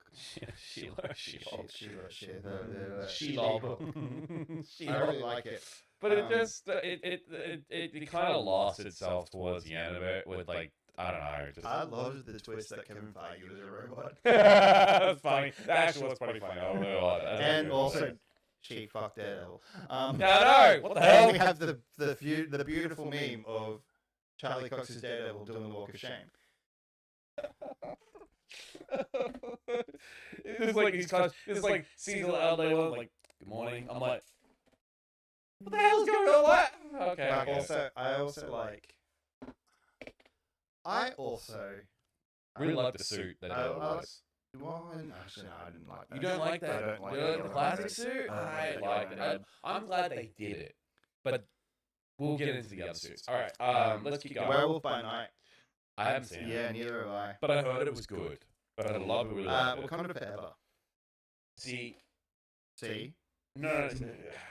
I do agree. C. You didn't like it. I put a high C. High C. but All right. I got bored as shit in that movie. I enjoyed it. I love Namor. I love Namor. A lot of his stuff was shit. I loved Namor. I reckon he's great. I think he was great as the character, keen to but see I more think of the stuff that was written for him was just boring as shit. I'm keen to see more of him. I'm not going to count the Guardians holiday special. No, because I've never seen it. Quantum Mania. D. And I'm not going to argue about it because that is a movie that, in my personal opinion, what started. Worse than Eternals? Worse than Eternals. Sucked. I hated it. It was shit. It was a terrible story, and I wish. And it went fucking nowhere. Yeah, I haven't seen anything of it yet. Guardians Volume 3. S. At which point? Literally before, at what point? What have we got there in S? Shang-Chi. Before Shang-Chi. Because before Shang-Chi, before No Way Home? Before Shang-Chi, because I still think No Way Home is amazing. But the reason why I give it an S tier is because it perfectly ended that saga for the Guardians, and I love that. Yeah, I still haven't seen it. Really, dude, it's so. It's good. on the list. There's a whole list that I've got that I need to watch before this. So heartbreaking. Secret Invasion. D. What a terrible fucking series. Don't even get me started. Where and D? Worse. Or what do we got for D so far? Thor: Dark World, Eternals, and Quantumania. Before Dark World. So before means it's like worse than that. No, before Thor: Dark World means it's up there. So it means after. it was borderline C. After. I mean low, because what a terrible fucking series. You had the Skrulls, who are an awesome fucking series, and you just shove them into a television series and just made it fucking mediocre. Also, the fact that you use shitty generative AI for your ending credits. Yes! Remember? We talked about it. Yeah, they used AI for the intro and the outros for the series. Is this because there was all the visual effects? Yeah. And shit? This is during the... But the thing is, though, they even admitted to they used generative AI, and you could tell it was shit. When you paused, you could see fucking faces that were literally fucked up. A lot of the aspects of the AI was just not working properly. Was that their idea? Because of Skrulls. Fuck off. I don't care. It's a terrible... The Marvels. I have never seen it. I haven't seen it yet either. Never seen it. Echo, I give that. D. Sorry. Boring. Boring as fuck. I'd say it was better. Oh, no, you know what? Dark World. It's boring. It doesn't make sense. And the fact is, I only watched the first episode because of Daredevil. Other than that, so did I. Other than that, I was like, no, I'm good. No, I'm good. Fuck this series. X-Men 97. I haven't seen it yet. Neither have I. But I've heard it's good. I've heard it's amazing. Deadpool Wolverine. S. Don't fucking argue me about that. The fact that we got Hugh Jackman in the yellow suit with the cowl on, and when he said he wouldn't do it again, blows me away that Sean Levy and Ryan Reynolds managed to get him into that movie. I give it the top spot of A. Top spot of A? Do it. Still an incredible movie. Oh, I agree. I fucking agree. Okay, what else? Agatha All Along. I've never seen it. I haven't watched it yet either. Friendly Neighborhood Spider-Man series. Never seen it. Yeah, neither have I. Alright. What else we got? Brave New World. D. As much as D or low C? A D. I'm gonna give it a D. You're saying that it's better than that. It's worse than Thor: Love and Thunder. Yeah, because it just went nowhere. I ahead or below Dark World. Below Dark World. So Dark World's still a head contender. Yep. All right. Born Again.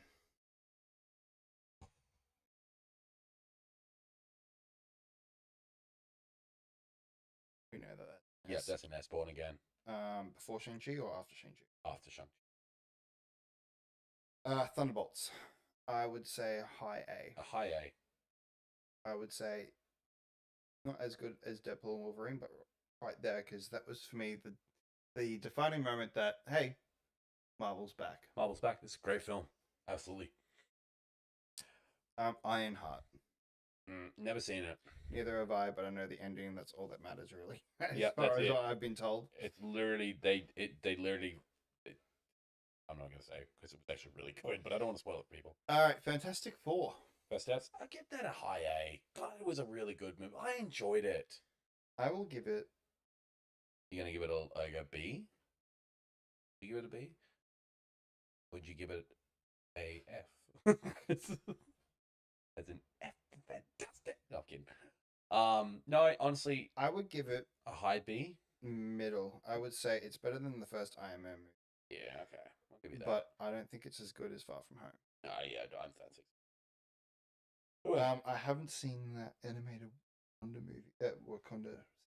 Seen that? No, neither have I. Marvel Zombies. Haven't seen it. Neither have I. But I've heard it's really damn good. Wonder Man. I haven't seen it. You? Neither have I. No. But I've heard that's amazing. I've heard it's great. And the Punisher special. I've seen it. You've seen it too, didn't you? Watch it Punisher Last Kill. I'll give it a B. I'll give it a high B because it's damn good. It's fucking violent. More than Homecoming. Huh? More than Homecoming. More than Homecoming, because it was goddamn good. You gave us a good, solid Punisher story for a 45-minute presentation.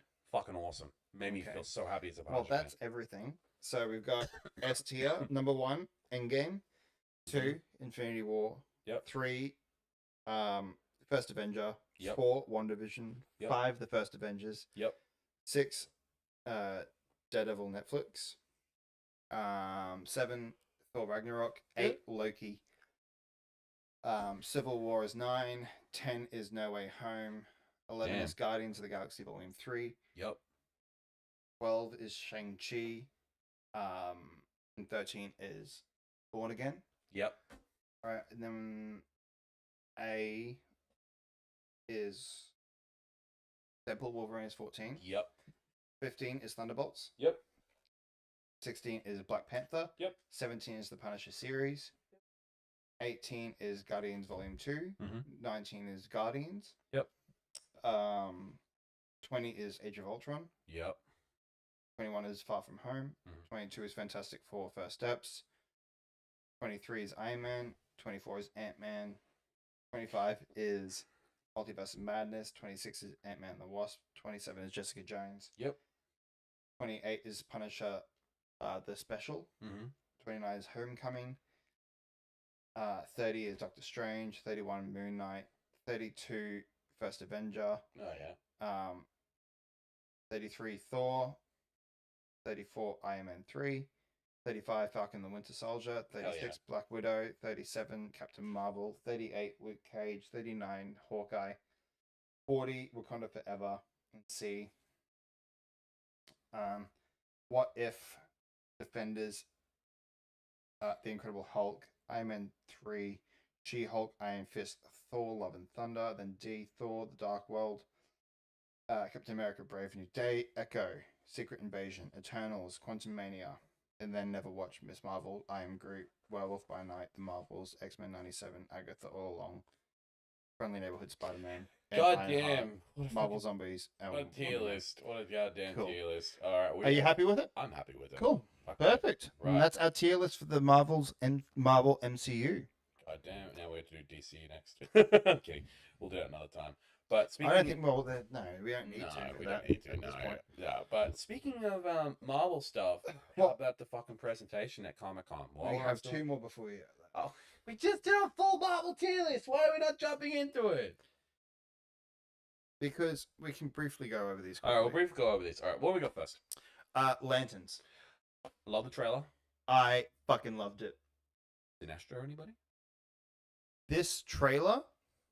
The actor that's playing Sinestro too. You know the actor that's playing Sinestro? He's a very well-known actor. This trailer. It Yeah. felt like a Lanterns. It felt like we were watching a Green Lantern story. This trailer made everyone that hated on the first trailer shut the fuck up. Yep, I agree. I have been the biggest champion for this show. Kyle Chandler, man, is Hal Jordan. A grizzled, aged Hal Jordan. I need that. Yeah, I've been the biggest champion for the show. As soon as I heard that it was going to be like a True Detective style, Yep. it was going to be grounded and everything, I was in. I'm gonna look it up. So hang on, I'm looking up the actor this, but yeah, so Ulrich Thompson. You might know him. You know that guy? That's the guy that's playing Sinestro. Why does he kind of look like an older Ewan McGregor? Kind of looks like that. He's actually worked with the actor that played Homelander in The Boys with Anthony Starr on Banshee. Oh, I know Banshee. Yeah, he literally. I haven't seen Banshee, but I know of it. But yeah, look, I have been the biggest advocate for this show. Even the suit. I've been the biggest advocate for the suit. Yeah, and now I love it. Everyone was like, "Where's the green?" And I have always fucking said that he is an older Hal Jordan. Yeah. It's going to be used. It's going to be worn, and that's why it's not green. It's gone through shit. Yeah. And I love as well when you read the friggin' Wikipedia about the how they're describing Kyle Chandler's friggin' Hal Jordan in this. Former test pilot, legendary member of Green Lantern Corps who is approaching retirement and is filling in to train Jon Stewart. The writers take inspiration from the character from Sam Shepard's portrayal of Chuck Yeager in the film The Right Stuff from 1983. Showrunner Chris Money felt Chandler had the same qualities as well as a dry wit that they felt was important for Hal Jordan. And then I just mentioned Jon Stewart, Aaron Pierre. He looks great. He looks like Jon Stewart from the friggin' Justice League Unlimited series. Yeah. Which by far is still one of my favorite interpretations of Hal Jordan. Of Jon Stewart. It's perfect. And the fact is, I've seen Aaron Pierre's work. The man is an incredible actor. He is. And I'm very keen to see him as Jon Stewart. I'm keen to see what his suit is going to look like if he does get one. Have you heard the rumors that Hal's dying in the first 2 episodes? I have heard that. I don't fucking believe that. You don't sign on Kyle Chandler as a lead actor and him to kill him off in the first 2 episodes. That's bullshit. I call it bull. But they could blow us away and literally go, yeah, no, he dies. I'm like, fuck, all right then. Well, I mean, the reason why that could work is because I'm looking into a really bad show called Star Wars. Which Star Wars are we talking about here? The Acolyte. You get, what's her name from fucking The Matrix, and she's died in the first 5 minutes. Oh, God, Carrie-Anne Moss. Yeah. Fucking shit. Right? I'm not going to check out. Good. So, you know, there's a good chance that they could do that, but I don't believe. I just hope they don't. I hope they don't. And I think it's a terrible decision. And a lot of the reason that people are thinking that is because, well, Aaron Pierre's cast in Man of Tomorrow, yet Kyle Chandler's not. Maybe he decides to look. They could literally not kill him off. And in this trailer, he's saying, you know, you're not training him up to be another Lantern. I want you. And Sinestro is saying this. What is he? My replacement. So it sounds like the fucking Lantern Corps are fucking vicious in this universe. Well, this was Sinestro at this point, and Sinestro has already been he's in prison after a failed coup. So you know. I'm so excited for it. I mean, for me, August is big. We've got Reacher, because it's not in our show notes, but they dropped the trailer for Reacher.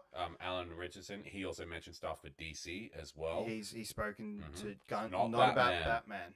Who it's going to be? But he could just say that. Well, he could. That is true. He could just be fucking with us, and he actually has been cast as Batman. He's just being, fuck. I mean, he'd have to keep tightly on it. It's probably one of the most biggest characters we want to know who's going to be for the DCU. So we've got Reacher coming out. I think roughly around the same date as Lanterns. So we have Reacher. So. Yes. We've got Lanterns coming out August 17th, and we've also got Ted Lasso starting next week. So it's going to be a busy month. August, I'm so excited for. I know. Where is it's going to be released on HBO? HBO Max. HBO Max for Lanterns, yeah. Yes. HBO Max. You will. Or otherwise. No. No other ways. No other ways. No other ways. No other ways. Let's get HBO Max. Probably easier and it's cheaper nowadays. Yeah. All right. Fuck yeah. What do we got? All right. The next one. And this is something that's only been. This is like, I wouldn't say breaking news, but I'd say breaking news because it came out today. And it's just for Australia. I think it's GTA Online players in Australia can no longer gamble in the casino 7 years after it was added to the game. And I stumbled I stumbled upon this earlier today. watching. I scrolled TikTok, Hmm. and this guy was doing a live stream. And they said, Did you know that you can't spin the wheel now?" Yeah, I think. Yeah. And he goes, "What?" Yeah. And so he went in there, and yeah, it couldn't. He couldn't spin the wheel. It came up saying, Yeah, what did it come up with? It basically just didn't it come up with like an error or something, or you just that action wasn't there anymore. What did it say? So it says here, can't spin a wheel in a video game at gambling. Oh no. That's just someone saying something. But it was essentially like, unfortunately, you can no longer spin the wheel here due to your country's restrictions of some sort. Australia has been so strict lately when it comes to video games, particularly when it comes, with GTA 6, because also another thing as well is they're gonna like literally lock the game behind IDs and stuff. Like you gotta have an ID, a photo ID, like a driver's license, stuff Well, like that. we need that now to do. We knew that, but like again, we need that for like even to watch adult content. I know, and all that but stuff the now. thing is though, I do not know how the hell they're gonna do this. How they're gonna police this. If anything, it gives me more worry about what's going to happen with GTA 6. Yes. So they want us to pay this exorbitant amount of money for this game. That And- now, are we not going to be able to get some of those features? Yeah, which complete and utterly shit. I think as well. The fact is, when I buy a game, I want to be able to play the game. For also, I don't need the government to hold my hand and tell me, no, you can't watch that. You're not old enough. Like, bitch, I'm fucking 33. I can watch this. Fuck you. So yeah, on July 28th, GTA Online players in Australia started reporting that they could no longer gamble at the Diamond Casino located in Los Santos. In fact, players in the country claimed they couldn't even spin the free wheel anymore, a feature that is completely free and rewards people with cars, clothing, and other goodies. GTA Online data miner Tez Fun later confirmed that this wasn't a random glitch or fluke. On Tuesday, Rockstar Games officially blocked Australian players from gambling in GTA Online. Weirdly, many players in Australia report they can still trade in and cash out chips, but can't gamble. For many players in Australia, has been visiting the GTA Online for nearly a decade. This sudden change has been understandably confusing and frustrating. Of course it has, because it's been in the damn game for almost the entire length of GTA 5's lifespan. But now they get rid of it because Australia's put new laws in. Of course, it's going to be confusing. I feel bad for a lot of people who were loving it, who loved the aspect. Now you just can't do it. For me, it pisses me off because, right, so you're trying to crack down on virtual gambling, right? This is a game that, when you're gambling, you're not actually receiving real money. No, you're not. This is all fictional. It's all fictional. It's all fictional. But if I'm going to watch an NRL game, you can bet on sports. If I watch an NRL game, they are advertising the hell out of sports bet. Make a $5 bet on sports bet. Vote for your pay and gamble for your favorite team. To the point now, I'm pretty sure sports bet is now a sponsor of the NRL. Yes, I believe it is. So how is that acceptable when that's real money, but I can't fucking fake gamble? Also love on those gambling, when they do like those gambling ads, they make like the gambling is a problem, but they make it like soft voice because they don't want to say it. Like gambling is it's just a joke. It's hypocritical. We're becoming such a fucking nanny country. I know. And I'm so over it. And I spoke this to you before. We had this in the 80s here in Queensland. Yeah, the Pig City. We were called Pig City. Queensland was called Pig City because we were run by police. We were a police state. And people fucking rebelled. Yep. And that's what led to pretty much the end of Pig City, because people were sick and tired of the government just trying to fucking control everything. And look how that fucking failed. It's happening again, but this time on a national fucking scale, as you told me earlier. Which is just so wrong. It's terrible. The government's absolutely got no. wrong. Look, I don't give a fuck what they say. I'm allowed to look at whatever I want online, unless you're looking at like horrible stuff, like stuff on the dark web or some shit like that. Obviously, you should be bound down. But more the fact is that if I want to have virtual gambling in a video game, I should be able to do that. I'm not using real fucking money. I'm not getting money back. It's not influencing gambling. However, though, here's the thing. In sports games like FIFA or NBA 2K, there is gambling aspects in that because you can spend real money. There's Star Wars Battlefront 2, the loot box fucking scandal that happened. That was a gambling aspect that EA tried to. Do you remember what EA said? Surprise mechanics. Yeah, I know. Fuck off. But for me, like, it just shits me because this isn't the only thing, and this is going full political. We're not normally a political show.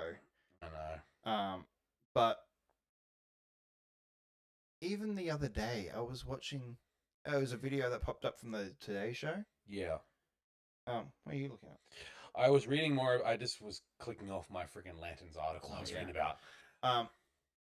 There was a video of a woman on the Today Show here, and she's cracking on about how McDonald's should be getting scrutinized, and they should get rid of the Red Bull advertisement because it's colorful, it's got Red Bull in it, and you know that McDonald's is a family restaurant, and so kids are going to see it. I'm sorry. How about you just be a parent and just, don't buy it. Parent your children to not get it?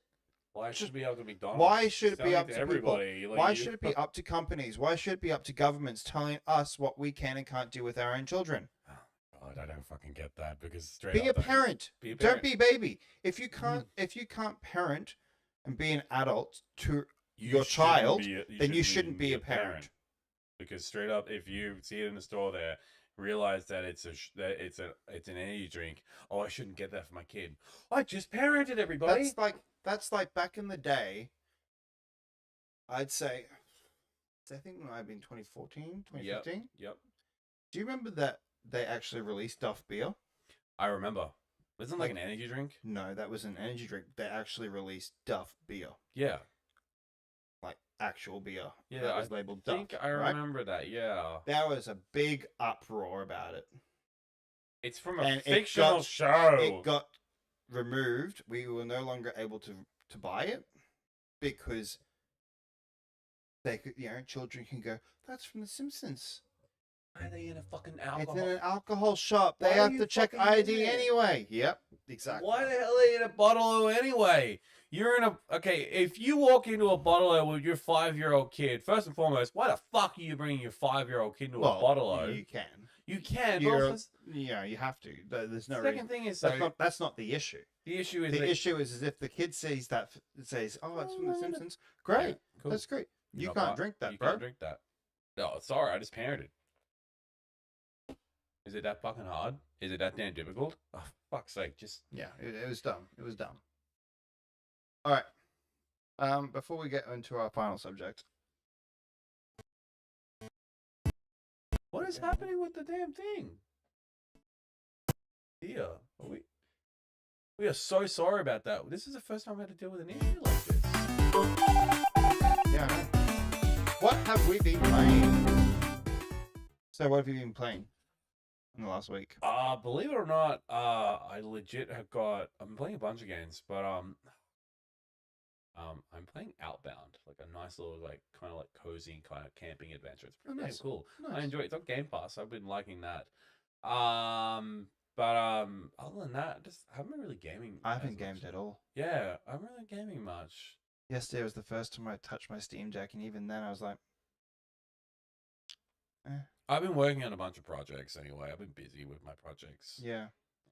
Yeah, this week's kind of been a bit lackluster for what have we been playing, but yeah, it's fine. We're gonna have weeks like that. We're gonna have weeks like that.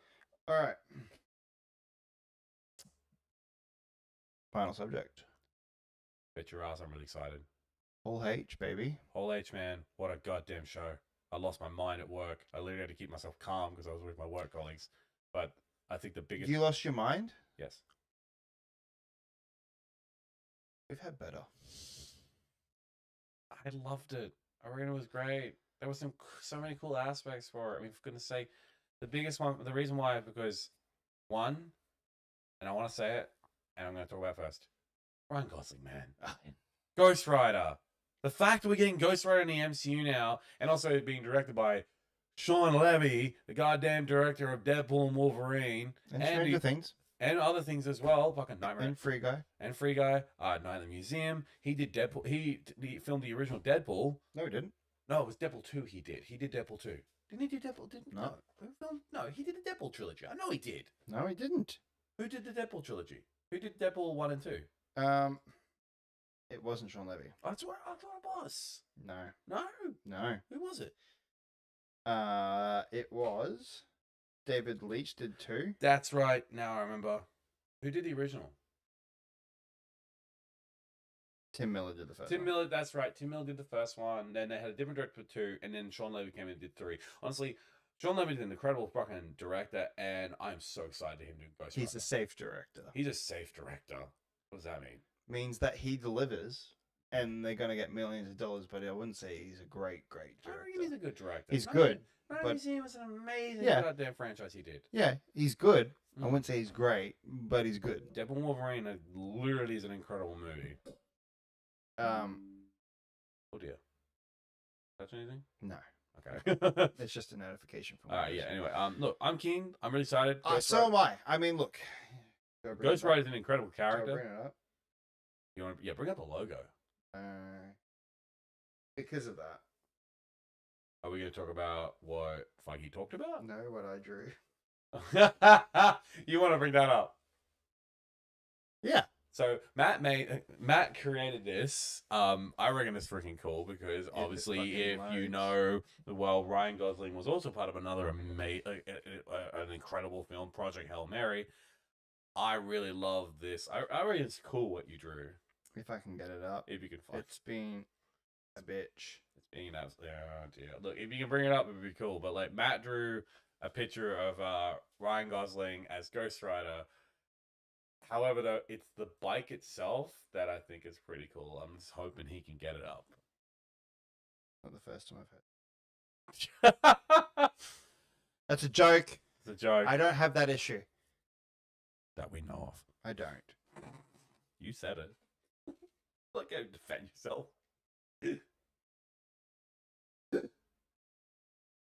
Oh my god. You can't find it, can't you? Keep talking. Okay. So are you look? Honestly, I love the logo for Ghost Rider. I also, goddamn, what a great fucking character to bring into the MCU. Ghost Rider is Ghost Rider. I keep saying it because I keep thinking back to the first 2 Ghost Rider movies from way back in the day. I think of like Nicolas Cage. This is Johnny Blaze. I love the part where he's like trying to figure out his powers, and he's like does this. He's trying to turn his head into a skull. He's like, oh my god. I got it. Anything Nicolas Cage does when he's doing method acting is just pure insanity. Pure freaking insanity. Do you actually find it? Yeah. Okay, see if we can Here it is. Here's the drawing. I love the fact that it's freaking It's Rocky. it's Rocky question. Question. I love Why is Grace's head on fire? Question. Why is my fingers in wheels? Question. Why are we riding around this fiery place? Question. Rocky, go with you? Question. I Well, think I love it. It I looks love it. cool. It's really cool. It definitely looks really cool. I love it. I love the fact as well. Rocky of Like the flames. It's really cool. Gives it a unique look. It does, eh? It does. Fuck yeah. They should It make does. that. They should make that the cover photo for the film. This is my fucking plea to you guys now at Marvel. Get that design for it, please. Bring Rocky into Ghost Rider. Project Ghost Rider. Project Ghost Rider. Project Hail Ghost Rider. Yes. I'm so into that. So yeah. But dude, but I'm, no, look, I'm excited. Ryan Gosling is. I mean, for goodness sake. It's been heavily rumored for ages. Yeah. Even that Josh, what was his name? Josh. Mention it. That doesn't. I can't remember his name, but Josh. He's a reporter. He's the one that actually started campaigning for Ryan Gosling to be Ghost Rider years ago. Yeah. He had multiple conversations with Feige that he would end up being the one to introduce. The question is so. Introduce it. The question is so. Which Ghost Rider is he playing? Is he playing Danny Ketch? Is he playing Johnny Blaze? Or is he playing the one that was from Agents of S.H.I.E.L.D.? I think he'll be Johnny. You reckon he's gonna be Johnny? Yeah, I think he'll be Johnny. He's got that look. He's got the look to be Johnny Blaze. What's the name? I'm just looking up the name of the Ghost Rider that was in Age of Shield. So the panel has big first surprise announcing that Ryan Gosling, lead of Project Hail Mary, will join the MCU as Ghost Rider. Robbie Reyes. It was Robbie Reyes in Agents of Shield. Oh yeah. So you've got there are like, what I know of Ghost Riders. There's Carter Slade, like the Wild West Ghost Rider, Johnny Blaze. There's Danny Ketch, and there is Robbie Reyes. Yeah. So honestly, they have done Johnny before. I actually would be very happy they did Danny. Danny's a cool freaking. He does a really. I just see him more as Johnny. You want him to be Johnny? I see him more as Johnny. I honestly could see him. Look, if they do Johnny Blaze, I won't be disappointed because I love fucking Johnny. I love Johnny Blaze, but they can be really cool. Danny, what? What's Danny Ketch. So, so Ketch is spelled Ketch.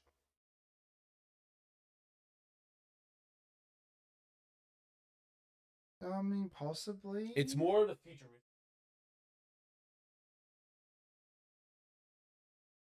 Johnny, don't you? Yeah, look, I have to agree on that. I do have to agree.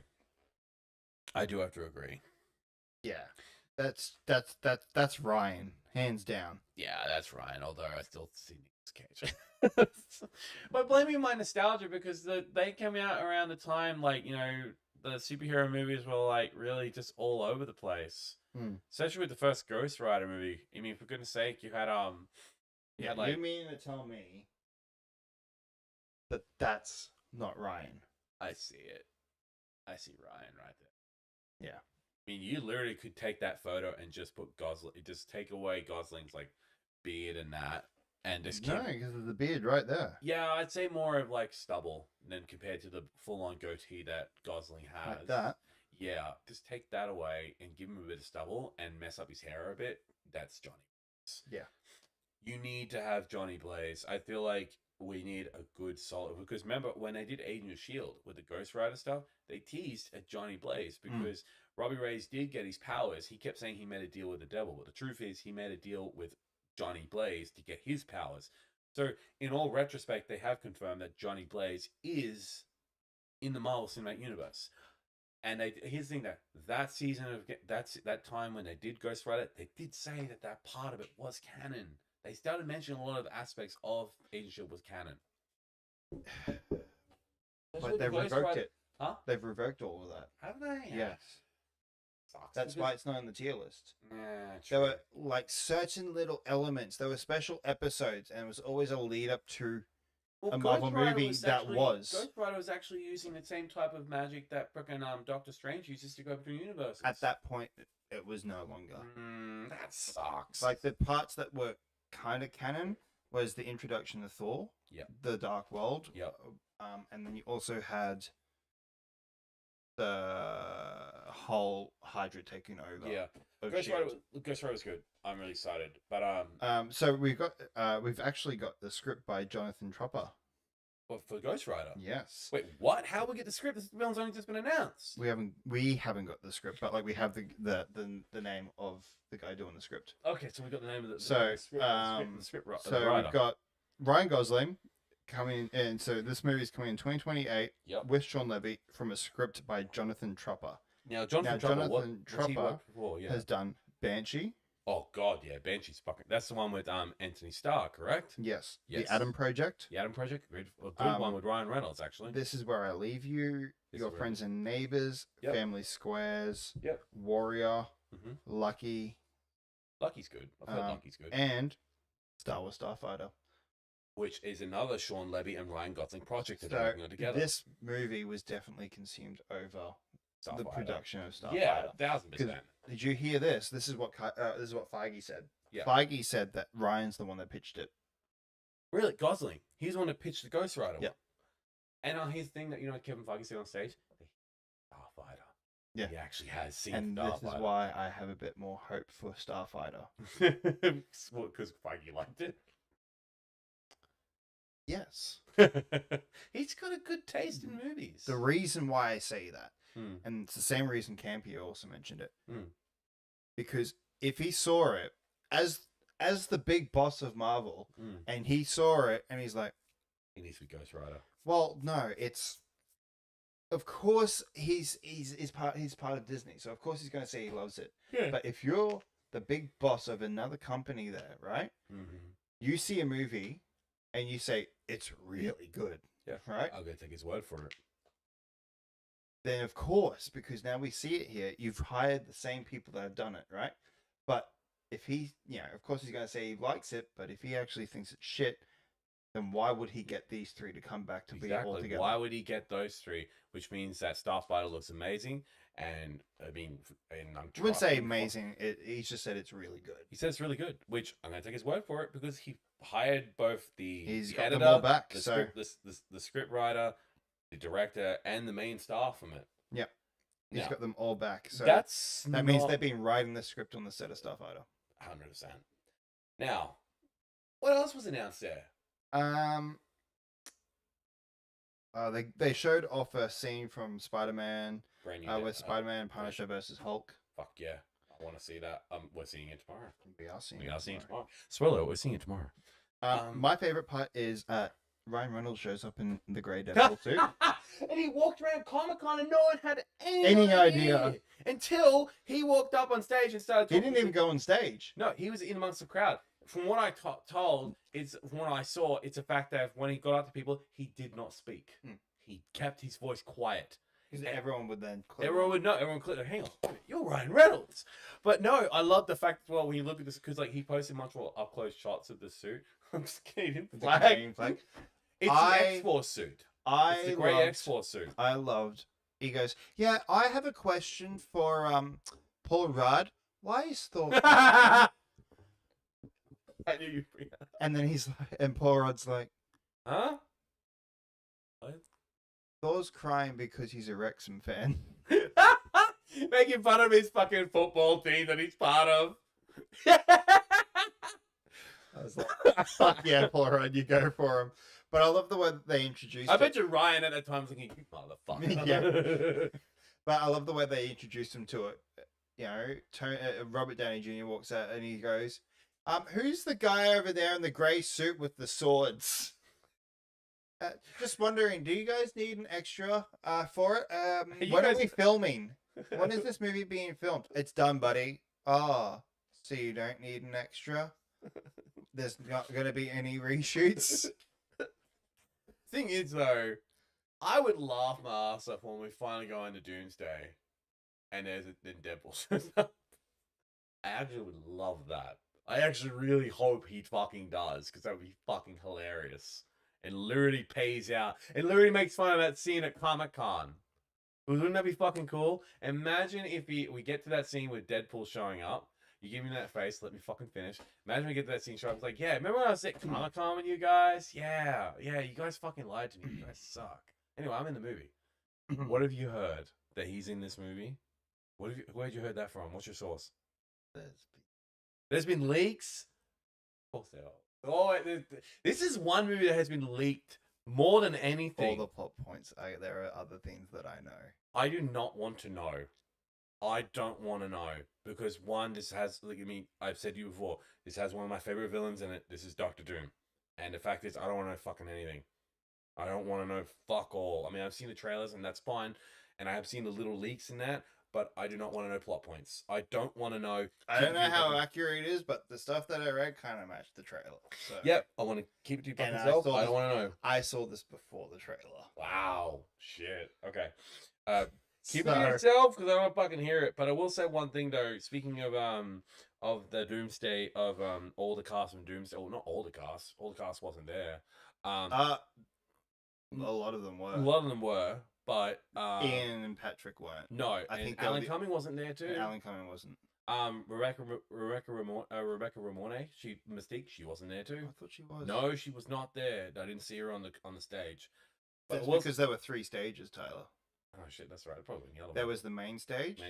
And then and what they did, they go, we feel bad every year for the people that are right at the back of Hall H, and they don't feel like they were really that part of it. So we've done something for you. They do like 3 stages. And there were 2 extra stages hidden behind a black drop. And then that's cool. Then then the black drops dropped. And the actors are just standing there. Oh, that's cool. Yeah.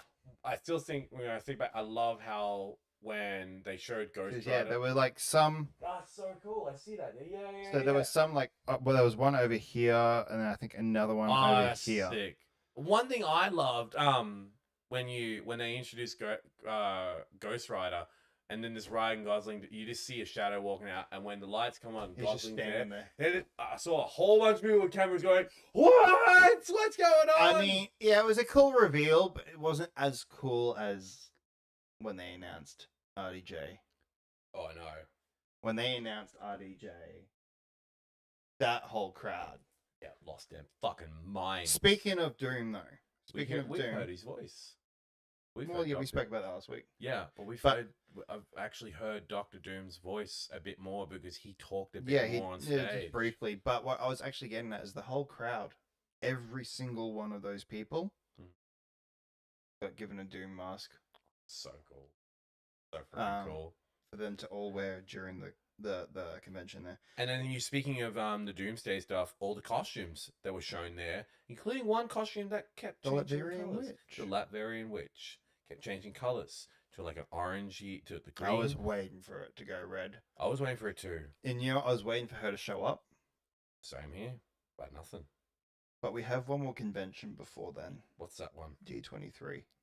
Right, shit, they're gonna show more. And Because did you see Okay, so I think that they had a lot more planned for this, and this is why I say that this is not the best panel they've ever done. did they show D23 live? They don't. No, it's the same like Comic-Con. We'll just hear and see stuff. But They would show it live. Wouldn't that be? I would But- love that. this is why I think it's not being the best panel. We've had so many better ones. They will push back by half an hour. So what do y'all see? You reckon you reckon they have more So to show? I think they had more to show. They just couldn't show it because of the time constraints now. Yeah, that sucks. Because they were half an hour late. Oh shit! Really? Yeah. Oh dear. One, it was either because the Star Trek panel was before them. Either they went longer, or someone went longer earlier on in the day, which then caused this half-hour delay. Ah, sucks. So I reckon we're at D23. We're gonna get. I'm hoping we get a reveal that that the Latverian Wanda is in it. Wanda is in it. I remember that there is a rumor going around that Hmm. Doom at the end of Fantastic Four wasn't Doom. It was a Latverian witch. the mask is The different. mask is The different. mask is different. It also looks like the mask as well. Now the rumor is either it's Wanda, or it's Or- an alternate version of Sue Storm, and that's why. That's why Franklin was Franklin- so calm. Franklin is so around calm her. and putting the hand up to So the it looks face. like his mom. One thing is though, there is a rumor going around that there is a brand new trailer attached to Brand New Day for Doomsday. We could probably ask someone that's saying it tonight. Yeah, but I don't want to spoil it. I want to find out for myself. I just don't think that they will. Literally on Saturday, Feige saying this was just a Comic-Con exclusive.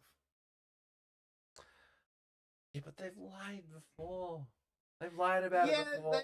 they have never lied about a trailer though. Look, I guess we'll find out tomorrow. I just don't think they will. They're not gonna. I don't think that they'll do 2 trailers in a week.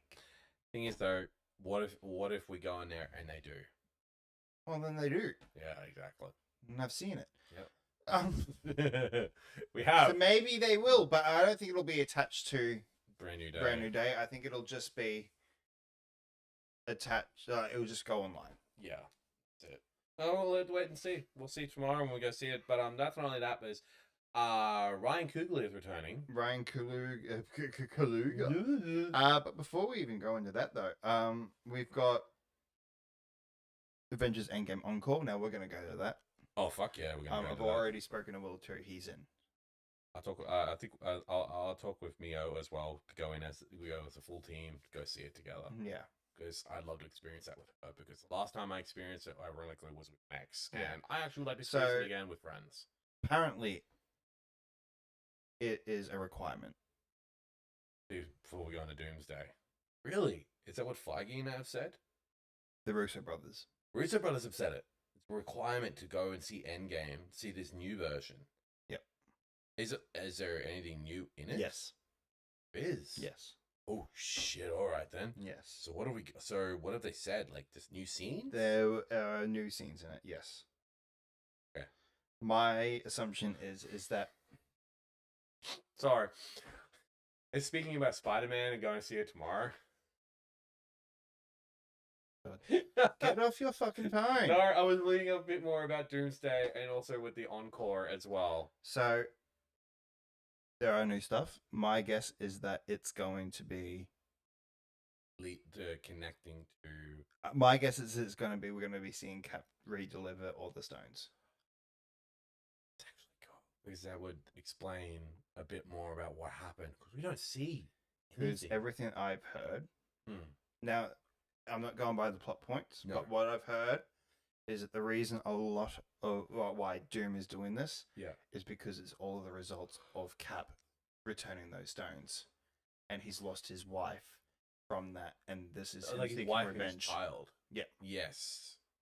That would make a lot of sense. And that's why I think we're going to see Cap returning the stones. Makes sense. Or Oh. the other rumor is that we're going to see how Doom is going to look like Tony. That makes sense. I actually, his thing, even in that damn trailer we saw, the last trailer we saw for Doomsday. I don't think we'll see the face in Doomsday. I think we'll see the face in Secret Wars. Secret Wars. They could pull a fast one on us.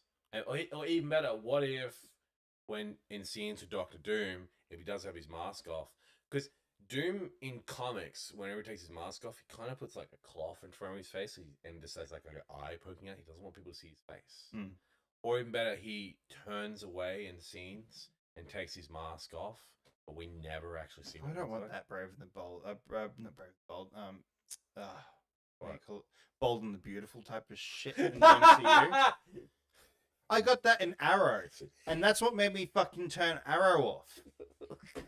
Well, we never see it like they like turn away and hide their face. No, there were like fights when Felicity and fucking Oliver Queen fought, and they turned their back and just looked towards the camera while they're having a fight. I'm like, the fuck? Is it midday television already? Like, Bold and the Beautiful. it's like fucking Bold and the Beautiful. It Or shit me off. maybe he kind of just like, I maybe don't he's want like, that in Doomsday. maybe he kind of like talks like, you know, he's in the same scene, but like he's like, you know, he's like talking, but we just can't see his face at all. We can't see where he is. He's just talking. And then when he appears, he's got his mask on. This article's not fully right. It says everything Marvel Studios announced. Yeah, where's the stuff about Infinity Vision? Yeah, that's a new cinematic like visual they're doing, isn't it? That's for Which is what's going to be attached with Endgame. Yes. Yeah, it's like Marvel. Literally, like Disney's been working on this for a while now, haven't they? No. No, this is brand new. I'll get into that in a minute. I thought they've been working on this for a few years now. Or is it just something they just completely come up with? That's okay. I'll tell you why in a minute. That makes sense, yeah. Can I?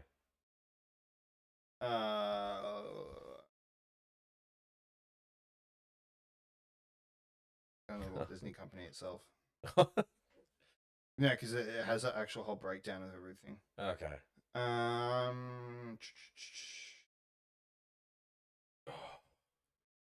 What is the time? Oh, shit. Yeah, shit. We've gone through almost literally. This is the longest show now because we had to do that because of that tier list. Hey, it was good. We should have saved it to the end. No. Anyway, I can't. Even though it was fucking there in the little subtitle. Anyway, it's not Disney there. is doing So, a new Infinity type Vision, and the reason why it's brand new is because this is them saying, "Well, fuck you, IMAX. We're gonna do." They're literally bendering it. Yeah, that's what they're doing. They are literally going, "Well, you know what? I'm gonna create my own IMAX with blackjack and hookers, essentially." Essentially, Like that's essentially what they're that's doing. the vibe I'm getting from it when you Because told me about IMAX, the Doomsday's got no IMAX screens. No, they don't. Why? Well, that doesn't make Because sense. Doom bought it all. That's right. God, they fucking did. So they went, "We'll make our own," and so they call it Infinity Vision. They looked over at IMAX and went, "Hold my beer." Literally. Literally. Christopher Nolan's is like looking at it, okay, I'm going to film it. I'm going to do my next project in Infinity Vision. So, Infinity Vision, its core definition is a quality assurance certification badge. Rather than a new camera or a projection hardware, the technical criteria for it that requires auditoriums to feature large screens roughly 45 to 50 plus feet wide. Okay. Laser projection and immersive surround sound like Dolby 7.1 or Atmos. Nice. The context is created after rival release Doom Part 3 locked down global IMAX screens for the December 18th release shared with the Avengers Doomsday. Trust fucking Dune to do that, man. Considering as well, because here's the thing, Dune has got big fucking balls because they're going around the same time as Doomsday. Be like, cool, we'll do one better. We're going to take all your IMAX away from you. All right, cool, we'll do one better. We'll create one. We'll create Infinity Vision. Wouldn't it be, like, wouldn't you just love it if you go into movies and it just fucks up and it's just a whole bunch of infinity mirrors? Actually, it's actually not Infinity Vision. It's actually Infinity on the Gold Coast instead of I always wanted to go to that. You've never been? No. Dude, it's so much fun. Back to Doomsday for 1 second. Okay. Haley Atwell. Yeah, she's been cast. She's in Doomsday. Like, we knew that she was going to briefly be in it, yeah. but it seems like now she's got a bit more of a significant role more. I don't. There's a good chance. I would love that. I should love that because I do love it. I do love Captain Carter in the What If series. They made her like almost like the unofficial Captain America. She did die though. She did die. What in the Multiverse of Madness? Yeah, but maybe they could just do a different timeline. They could do that. The multiverse. Also, we got the confirmation that the Fantastic Four know Doom. Yes, they know Doom. And they know Doom. Doom. They know Doom. Come to Doom. And I love the way they did it. Pedro. He's like, don't talk to me, because he's got that, anxiety thing. Yeah, he does. He's got really bad anxiety. That's why, like, all the promotion stuff with Fantastic Four, any questions, or like with big things, you would always see him hold, what's Vanessa Kirby's hand. Yeah, Vanessa Kirby's hand. Yeah, because he's got very bad anxiety. But man, I don't know how he keeps himself together. Yeah. Especially he's at Comic-Con, all the press they did fantastic, and Doomsday. I mean, he's got a press like huge ass press tour coming up. Yeah, but it's like they're like, so does your character like how well does Reed know Doom in this? And he goes, besties. Ah! He literally just Danny looks and he's like, because this is really cool because like you have. Like, for the first time in history, the X-Men, the Fantastic Four, and the Avengers are in the same movie. Yeah, I'm excited for it. And it's not like a brand new cast of X-Men. It's the original X-Men. And look, do I think it'd be cool to have the original Fantastic Four? Yeah and no, but it would be difficult because one, Chris Evans is not Human Torch. He's Steve Rogers. But you could get Ian Gruffalo. He was in Deadpool and Wolverine. But you know what happened to him in Deadpool and Wolverine? Well, what's to say that was not another reality version? True. Because that Johnny Storm never swore like that. No, that's true. Especially this kid's Andrew Evans is like he hears him talking. He's like, shit. Now you said Ryan Coogler's back. Yeah. So they announced his next movie, Black Panther 3, coming on December 15th, 2028. That means I think Ghost Rider is May, June release. Mm-hmm. I am so happy because I was really worried we weren't going to get any more after Black Panther Forever. Wakanda Forever. Wakanda Forever, sorry, Black Panther Forever for Batman Forever. Wakanda Forever, but I'm very glad it is Ryan Coogler. I am also very excited. We have a new Black Panther. Yes. David Johnson has now grown T'Challa the second. Yep, he is now T'Challa's son. If you don't know him, check him out at Alien Romulus, man. Fuck, he's good at Romulus. Yeah, I haven't watched it. You really haven't watched Alien Romulus? It's really good. Look, honestly, I am excited for Black Panther 3 because Ryan Coogler is an amazing director. Also, I love the world of Wakanda, and I am so excited for more of this world to be explored and see where we go. I agree. But goddamn, we are going for quite a while. One more thing. It's going back to the Lanterns panel, Nathan Fillion crashed it. And they did the quote. They did the in Darkest Night. In Brightest Day. Brightest Day and Blackest Night. No Yeah, evil should escape my sight. What's the next part? Is it Beware My Power? Beware my power, Green Lantern's light. Something around those lines. Yeah. But no, my favorite is that he was running late. Like, wait, hang on, don't end the panel. No, but he took off, like, he had this overshirt and he had another shirt underneath it. And when he took off the overshirt, the quote on his shirt said, "Best gardener ever." Only Fillion can do that. I just love when you go back to Superman when Lois makes fun of his haircut. He's like, "My what? My what?" And literally, because like here's the thing, like I think it was like James Gunn said that you know you can be Guy Gardner, but I'm gonna give you a shitty haircut, and I'm like, and like, yeah. And he's still got that fucking haircut in the movie because I saw it. I'm like, and also when he showed up in Peacemaker, I saw it. I'm like, I fucking hate that haircut, man. Christ, please get rid of it. But they won't because they know people fucking hate it. That's the whole point of Guy Gardner. That's Guy Gardner's look. Okay, if you've never seen him in Batman Brave and the Bold, like the old cartoon one, he does show up. And literally, Batman's just like, I don't give a shit what you think. You fall out of line, Gardner, I'll deal with you myself. He's like, bitch, please. You think you can do it? Just punches him in the face. He's done that in the comics before. He has punched Guy Gardner in the face. He doesn't give a shit. He hates. This Guy Gardner's an asshole. Guy Gardner is a huge asshole. Such a dick of a freaking guy of a fucking lantern too. It's even more hilarious when Batman punches him in the face. If Alan Richardson does become Batman, can you imagine his big fucking hand just going into Fillion's face? I'll be like, okay, like, let's look at Nathan Fillion and look at Alan Richardson. I'm like, Richard's about to kill this guy. This fucking Batman, so he can't kill him. Just drag him through a car window and beats his head in. All right. Before we go into our socials, there was one more thing that we wanted to say.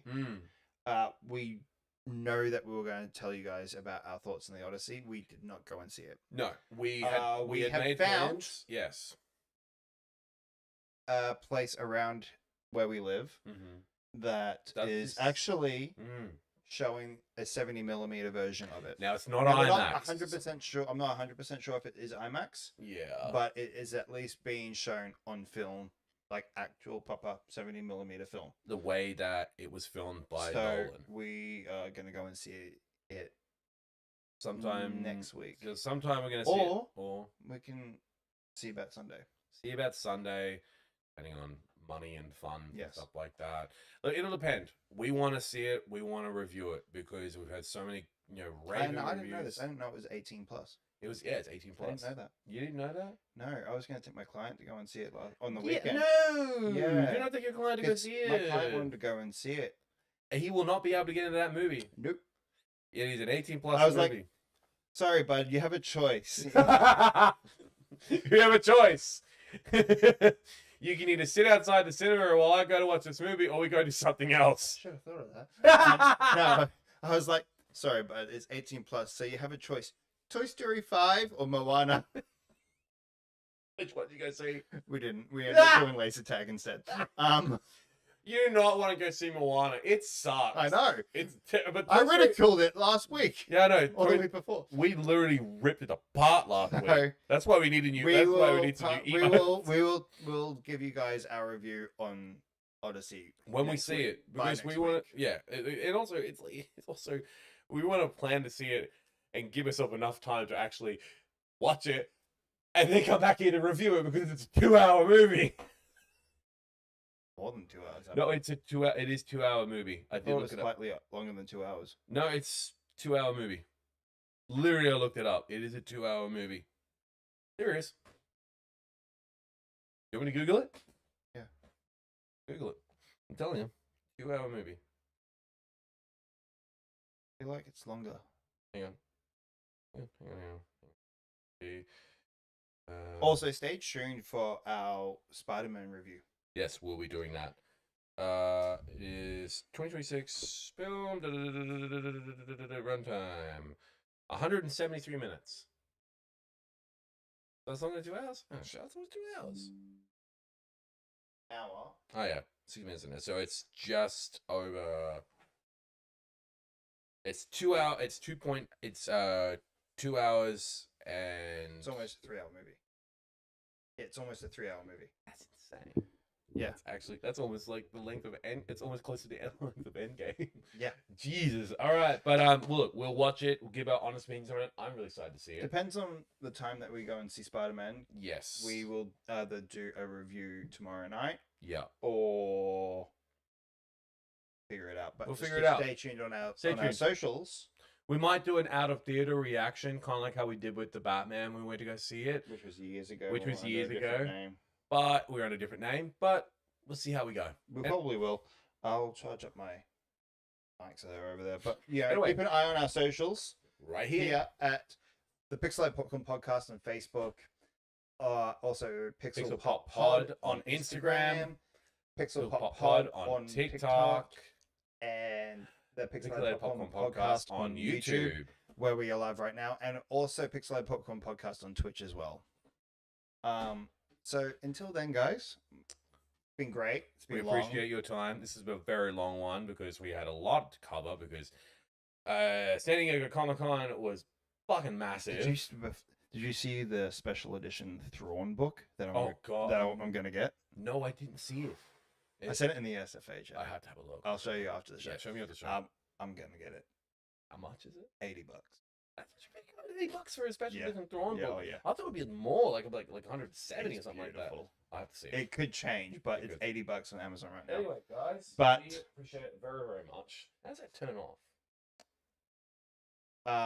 Until then, we'll see you guys next week.